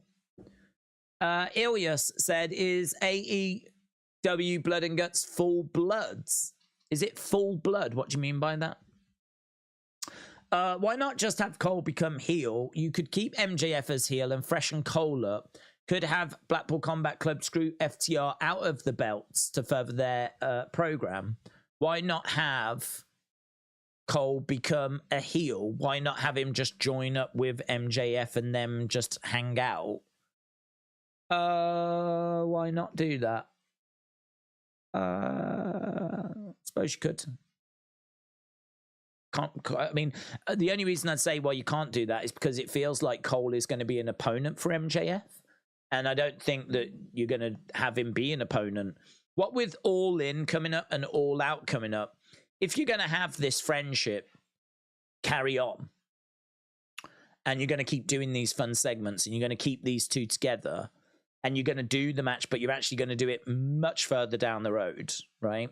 Like, I don't know, November, whatever the show is, Full Gear, or is it maybe? You do it much further down the road. So that means that what you would need to do is you'd need to find a new challenger for MJF, which is easy to do. It's easy to do, but it just means you got to do a little bit of work. With these shows coming up, So then you have Adam Cole kind of helping MJF retain the title and do stuff like that. So yeah, there's not really a reason why you can't go in that direction. It just feels like Adam Cole is going to be the opponent for MJF as we're approaching this busy period of All In and All Out. It just feels like this has been a fun part of their story, and we're now going to move into the phase now where it's going to be MJF versus Adam Cole. And we're going to go back to that because we've never really had that match on a pay-per-view, to my knowledge. I remember they faced before, I think, on Dynamite, and it was a time limit draw. So it really wouldn't shock me if Wembley was MJF against Adam Cole. That wouldn't shock me. That's kind of where I'm thinking it's going. But you could keep them together as a bit of a heel, cheeky duo, and or maybe even a babyface duo. And actually, MJF's next challenger could be a heel. MJF's next challenger could be a heel challenger, and maybe we explore a babyface MJF. Could do that. The Brit match was 5 seconds. There was no reason for Brit to fight a jobber and beat her in seconds, said Justin. Rob said the camera work was lazy. It exposed things. Ibushi was sloppy at times. His shots did actually. A couple of shots he was throwing, they seemed to go straight down the middle on Claudio when he first got in. I would agree with that. I mean, you could say that you could blame the camera work for that, I suppose. From a different angle, they might look effective. But I don't know how much the talent should make their shots look better as well. Like, Undertaker's shots always look really good. I don't know how much blame you put on the camera work compared to how much blame you put on the shots not looking better, the strikes not looking better. But Ibushi was sloppy at times. Pac was the MVP and the glue to the match. I really like Pac. I would agree. I would really agree. I thought Pac brought an intensity. I would say that Moxley brought an intensity as well. Now, the thing with Moxley is he obviously came in with a fork straight away. And he introduced the nails and all the weapons and all this kind of stuff. But you're going to get that with Moxley, aren't you? I mean, Moxley was bleeding. He was busted. I never felt that Moxley wasn't giving his all. I never really felt like he was doing anything pre-planned, apart from that submission thing, which I've already spoke about. That match is like home to Moxley. You know, I even said Moxley being face-to-face with Ibushi. I thought that was a really good moment. I thought that looked really good. So I mean, like, it's unsurprising that you go, that is Moxley's match, and Moxley looked good in that environment. And I think that Pac looked good in there as well. Yeah, I'd agree with that. Dom won the North American title. AEW hold bloody violent beers, said Delayed Gratz. Pac was the most entertaining part of Blackpool Combat Club, said Lance. AB said everything was nice about this episode, apart from the Brit match and the ending. James said Women's World Cup kicks off in 4 hours. I won't be watching a great deal of that. I'm all over the cricket, to be honest, right now. I am full on Ashes mode, so I'll be watching the cricket, but I think England play on Saturday against Haiti. Whether I'll get a chance to watch that, I don't know, because there's UFC on Saturday. There's a lot going on, isn't there? But I'll definitely be keeping an eye on results and proceedings. And I think once we get into that kind of knockout stage, which I'd expect England to get to that, and USA, then I think that's when the tournament's going to really get going. With AEW rumored to expand their pay-per-views to one every month, if WWE does shove a few pay-per-views on the same weekend, maybe even a couple of same days, will fans get fatigued with too much product? I don't know, to be honest. That's hard, isn't it? Because I think AEW provides something a little different to WWE. I think you could, looking at the numbers, argue that, for example, Money in the Bank was early on the Saturday. And I think Collision was actually at a different time. Collision did not go head to head with Money in the Bank. And they did like a 400 and some thousand rating. And even AEW fans, like, people were burnt out from Money in the Bank. That was the reason given as to why the rating was low. So even by AEW fans' own admission, yes, fatigue and burnout looks like it is going to be a factor. The reason why I say I don't know is because if they're on at the same time, well, I don't think people are going to be able to watch them at the same time. Obviously, there'll be people that'll have both TVs going at the same time, right? But those are hardcore wrestling fans that are going to watch anyway. And the other fans, I think, are just going to choose what they want to watch. So I don't know if they're on at the same time, if there will be fatigue, because, I mean, you can only watch one or the other, or you can try and watch both at the same time. But I ain't doing that. So I think that some fans will be fatigued and some fans will just watch the product they want to watch. If you're an AEW fan, more AEW is going to be welcome, isn't it? If you're a WWE fan, I would imagine more WWE would be welcome. And if you are a fan of both, then there may have to be some picking and choosing. Or you are going to have to try and watch both at the same time, or watch one and then watch the other one after on tape. If people are going to be willing to do that, there's only so many hours in the day. I don't know. But it's not uncharted waters, is it? It's not like we haven't been here before. We've been here before. We know that, we know what it's like when there's two companies battling for your attention. So it's not uncharted waters. I think some people will get burnt out. Some people won't get burnt out. Some people will be happy at more content. Some people will be sad at more content. Some people will have some tough decisions to make. It's going to be a real smorgasbord. I don't think there is a one answer there. I don't think there is a, people are going to get burnt out. I don't think that's true. Because I look at people like James that will find a way of watching both, and I know that there will be many other people that will find a way as well. So, I don't think that's one of those where there's just one answer. I think the wrestling community is too big for there to be one answer, you know. Watch it at the same time. It's not difficult, said James. England has got to win this cricket. Yes, they do. They do have to win this one. It was an okay first day for England.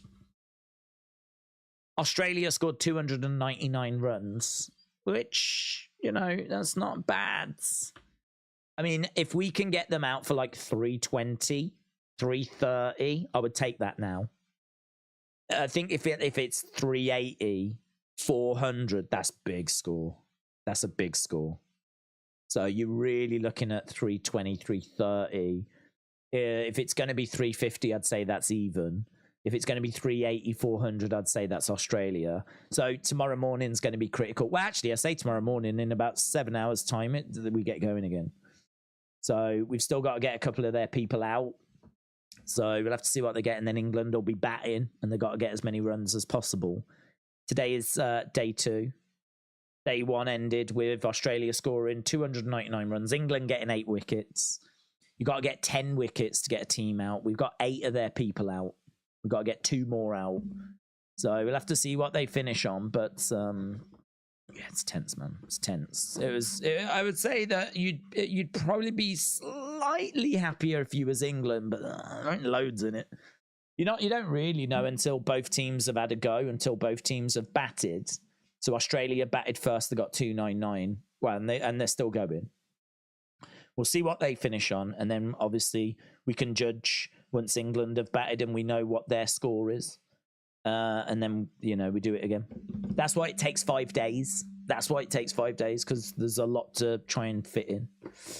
And it looks like it's going to be bad weather, so we don't know how that's going to affect things. But yeah, the cricket is bubbling away. It's juicy. It's edge of the seat stuff, and that is very much taking my attention at the moment. So wrestling and cricket is my life right now. And as we said, then I will have a little look at the Women's World Cup once we get to the knockout stages. And this weekend, UFC in London, baby. So that's going to be a big one as well. Right, let's do these final few comments and then we will wrap it up. Legend Killer said, great stream days. You are the best. Legend Killer, thank you for the kind words. James said, USA sucks. AB Jobson says, a lot of wild sports and carnage. Does anything really stand out? Bed of nails. Let's go USA. James said, Ashes has been brilliant. Big Time said, I wouldn't be shocked if Dynamite does 900,000. I'd be shocked if it's under or over 1 million. Oh, you'd be shocked if it was like around 1 million. Yeah, I think I'd be shocked if it was around 1 million. I could see. I mean, look, this is a big show. It's Blood and Guts. It's a show that should boost the ratings, shouldn't it? You know, normally you'd do 850. We've got to be in that 900,000, 920, 950. I think I am expecting 930, something like that. Yeah, I'm expecting something like that. I'm expecting there to be a boost, but AEW has felt quite flat all year. So even though this is a match that should see a boost in ratings, there's nothing that's really given us much of an indication that there's going to be any sort of serious spike up, right? That would kind of come out of the blue if we were to do that. I mean, Dynamite's been around 820, 830, 850, but it's been in that 800 range, and it's been this way for majority of the year. So if there's going to be a little boost, like going up to 900,000, I mean, that'd be a little spike. You know, I could see that. But I don't know. I'm going to be a bit optimistic and say that it has a little sprinkle more than that. It gets to like the 920, 930 range. But if this comes out at 1 million, I mean, that's, yeah, I would agree. I don't know where that would have come from. So when the ratings come out, if it's 1 million, amazing. That's a great number. Anything in the 900,000s is better than usual, but I would expect a match of this magnitude to help them get to there. I think if it comes out and we're still in the 800,000s, that's when, you know, I don't think there's going to be alarm bells, but there will be disappointment. If this show comes out and it's 800 and anything, I think there'll be disappointment. 880, 890. This should be breaking 900,000. But as I said, anything above, say, 920, 930, I think this show's done really well. Even if it does 920, 930, at least just seeing a spike. So you got to say that's good. I know it's not the 1 million, and I'm sure there'll be plenty on social media going, oh, you didn't get 1 million Blood and Guts and you can't get 1 million. I think you've got to look at where we are right now. And where we are right now is that this has been quite flat all year. So any sort of spike getting into that 900,000 range, you know, that's got to be seen as a positive. It's got to be seen as a positive. So, yeah, I agree. The ratings are going to be very, very interesting. Very, very interesting. When did TV ratings become such a talking point? Well, I think they were a talking point during the 90s when it was like a head-to-head thing. So, obviously, you know, you've got the 82-week thing where Nitro was beaten and was beaten Raw. That was being reported in The Observer. So, I think, to be honest, where social media has kind of, it's made a lot more of us, I would say majority of hardcore wrestling fans now, because of social media, because of the internet, because of access to information, a lot more people are involved in that kind of observer newsletter world, if you will, that kind of behind the scenes facts about what's going on in the industry, you know, Sasha and Naomi walking out and, you know, all the behind the scenes stuff. Back in the day, back in the late 90s, really the internet was around and chat rooms were around and you could have been engaging in that conversation, but not many people were, because not many people had access to that. But what with smartphones and social media and everything we've got now, I think it's just been an evolution, hasn't it?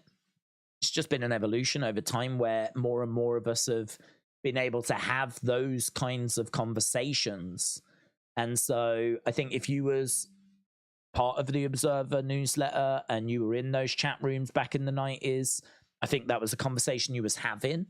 Would have been about like ratings, would have been about what's happening behind the scenes, because that stuff was being reported in the Observer. But now that you've got social media and you've got the internet and you've got all of that, it's made it accessible to the masses. So you could maybe make the argument. I mean, I don't recall. I suppose TNA was kind of a bit before social media. I mean, social media is like 2008. I think YouTube starts. I don't know when Twitter started. But really, I suppose we're looking at the 2010s for it being mass adopted and for smartphones to get where they needed to be. We're looking at the 2010s. So we're probably only looking at the past like 10 years, 10, 12 years, where this has been on the agenda and people have been able to have these conversations en masse. So I don't know if that just is a little after TNA's time.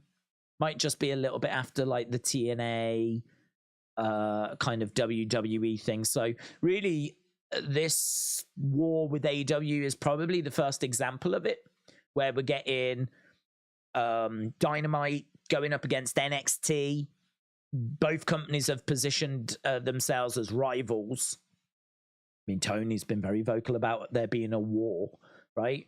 And you've got a lot of people on social media. You've got a lot of people aware of ratings. That information's being posted. People know where to find it. You've got your AEW hardcores, you've got your WWE hardcores. You've got a lot of dialogue playing out on Twitter. I don't know if it plays out on Facebook, but it's certainly playing out on Twitter. And yeah, this is probably the first example of it. But it has been playing out going, all the way back to certainly the Attitude Era. Trying to think if it would have been playing out before that. I mean, I don't think it would. I don't think there was, trying to think if there's anything in like the early 90s. I mean, you still had WCW and WWE, but WWE was so clear of WCW, it wasn't really a war. They were trying to make it a war. I suppose when Hogan comes in 94, that's kind of really the significant moment. But I suppose if you want to go back earlier than that, you could have looked at pay-per-view buys. So rather than TV, you could have looked at how Starrcade did up against the WWE shows. You could have looked at how like Bunkhouse Stampede did against like the various pay-per-view shows of WWE, because WWE was positioning Survivor Series to go up against like pay-per-views from Jim Crockett and WCW. That was the whole reason they were putting in extra pay-per-views, was to rival some of the other companies' pay-per-views. So you could have looked, I don't know if it was in the Observer then, as to what the buy rates were for different things. That would be one of the earliest examples I can think. But again, you're predating the internet there. So what kind of conversation's going to come of that?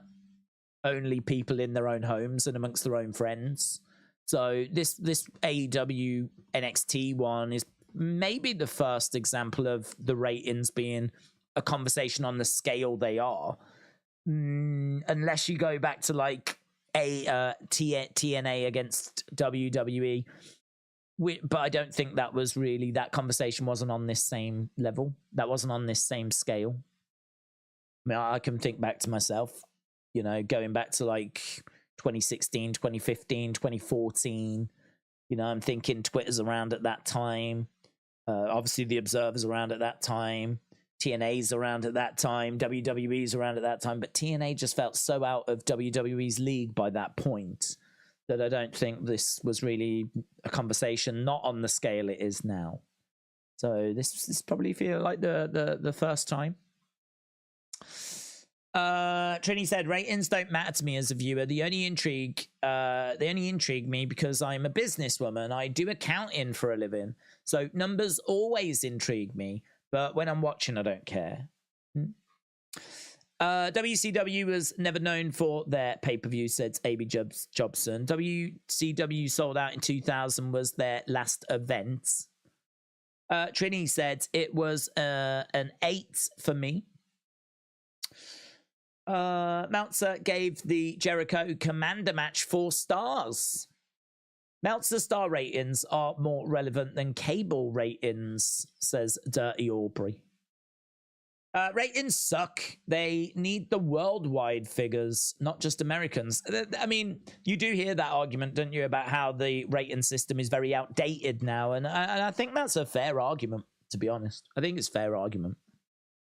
I think in this global world that we live in, you're not really getting a reflection just by looking at the US ratings, but that's the best that we've got at the moment. Trini said, I've never watched a wrestling match and wondered how many other people are watching. Because if that's what you are thinking, or while the guys and girls are putting their life on the line, then you are weird, says Trini. I'll agree. I don't ever think about that. I don't ever think, oh, I wonder how many people that segment lost. I don't ever think that. But after the event has finished, I do wonder as to, I wonder how that did. I wonder how that did, mainly because I think if you enjoyed the show, you want to see that reflected in the ratings. And I think the reason for that is because if you enjoyed the show, you obviously want to know that other people enjoyed it. But also, I think you want to know that there is a chance you will get more of it. So I think what the ratings symbolize is how well received something was. So if you enjoyed it, you want it to be well received because you're hoping you'll get more of it. For example, if Blood and Guts pulls a number 300,000, right? You would imagine there will be serious conversations at AEW about, oh my God, that is not what our fan base wanted. We are, that was a disaster. Like, we can't do that again. Like, would that spell the end of Blood and Guts? Would we not see another Blood and Guts match? Like, obviously there would be a lot of thought work that goes into why have we just pulled a disaster number like that. I'm sure there'd be an investigation to some degree. But I think this is where the numbers can get quite interesting because it is one of the only parameters we've got as to whether something is working or not. But, how healthy it is to think along those lines, I really don't know. It certainly isn't something that should consume your focus, your lives. I mean, if you enjoy it, just enjoy it, to be honest, because I don't think... you're not in control. I mean, I suppose that's part of it, isn't it? You're not in control. So you want the segment to be well received because then you stand a chance of getting more of what you like. And you want the segments that are rubbish to be badly received because then you're hoping that you will get less of that. So I suppose in a way, because you're not in control, this is a way of seeing how the segments are being received. And to be honest, that probably bleeds into why people are so vocal in this day and age, because if you shout about the stuff you don't like and you make it clear this is the stuff I don't like, could there be a subconscious thought that someone might hear you, right? You want to be heard. Everyone wants to be heard. That's what social media is about, innit? Saying your opinions. No one wants to think they're just shouting into the void. So you want to get your opinions heard. You want to get your opinions out there. And I think this is why there is so much toxicity, dare I say, on social media, because I think there is a lot of people shouting about stuff they don't like, hoping that it will be changed.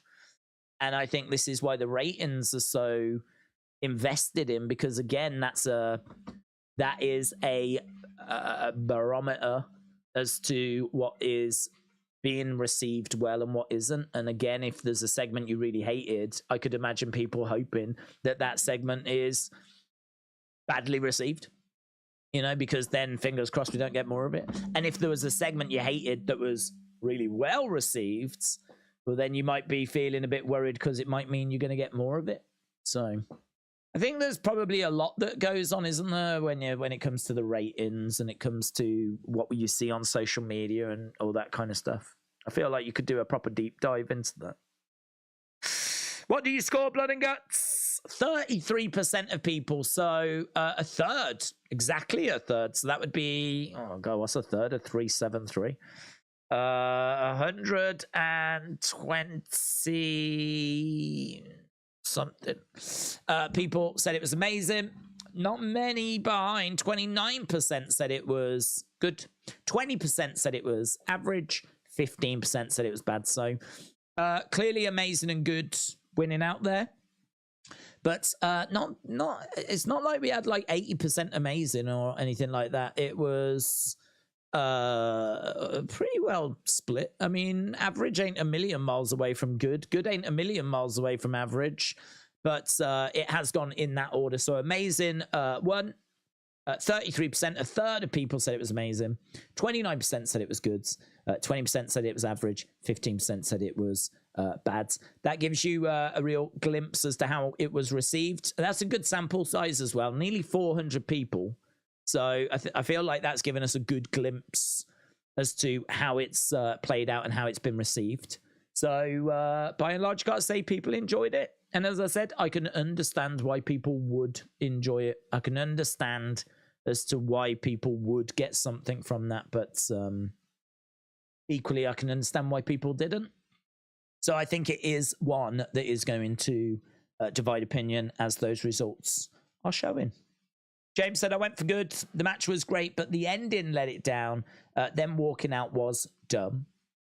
Red Sky said, probably a lot of wrestling fans don't know what they like. They don't like WWE because it's PG, and they don't like AEW because it's too violent. Did you hear about Bryan Danielson doing creative? I heard he was helping out with creative, but I don't know exactly what he's doing, so I didn't hear that it was creative for Collision. That's interesting.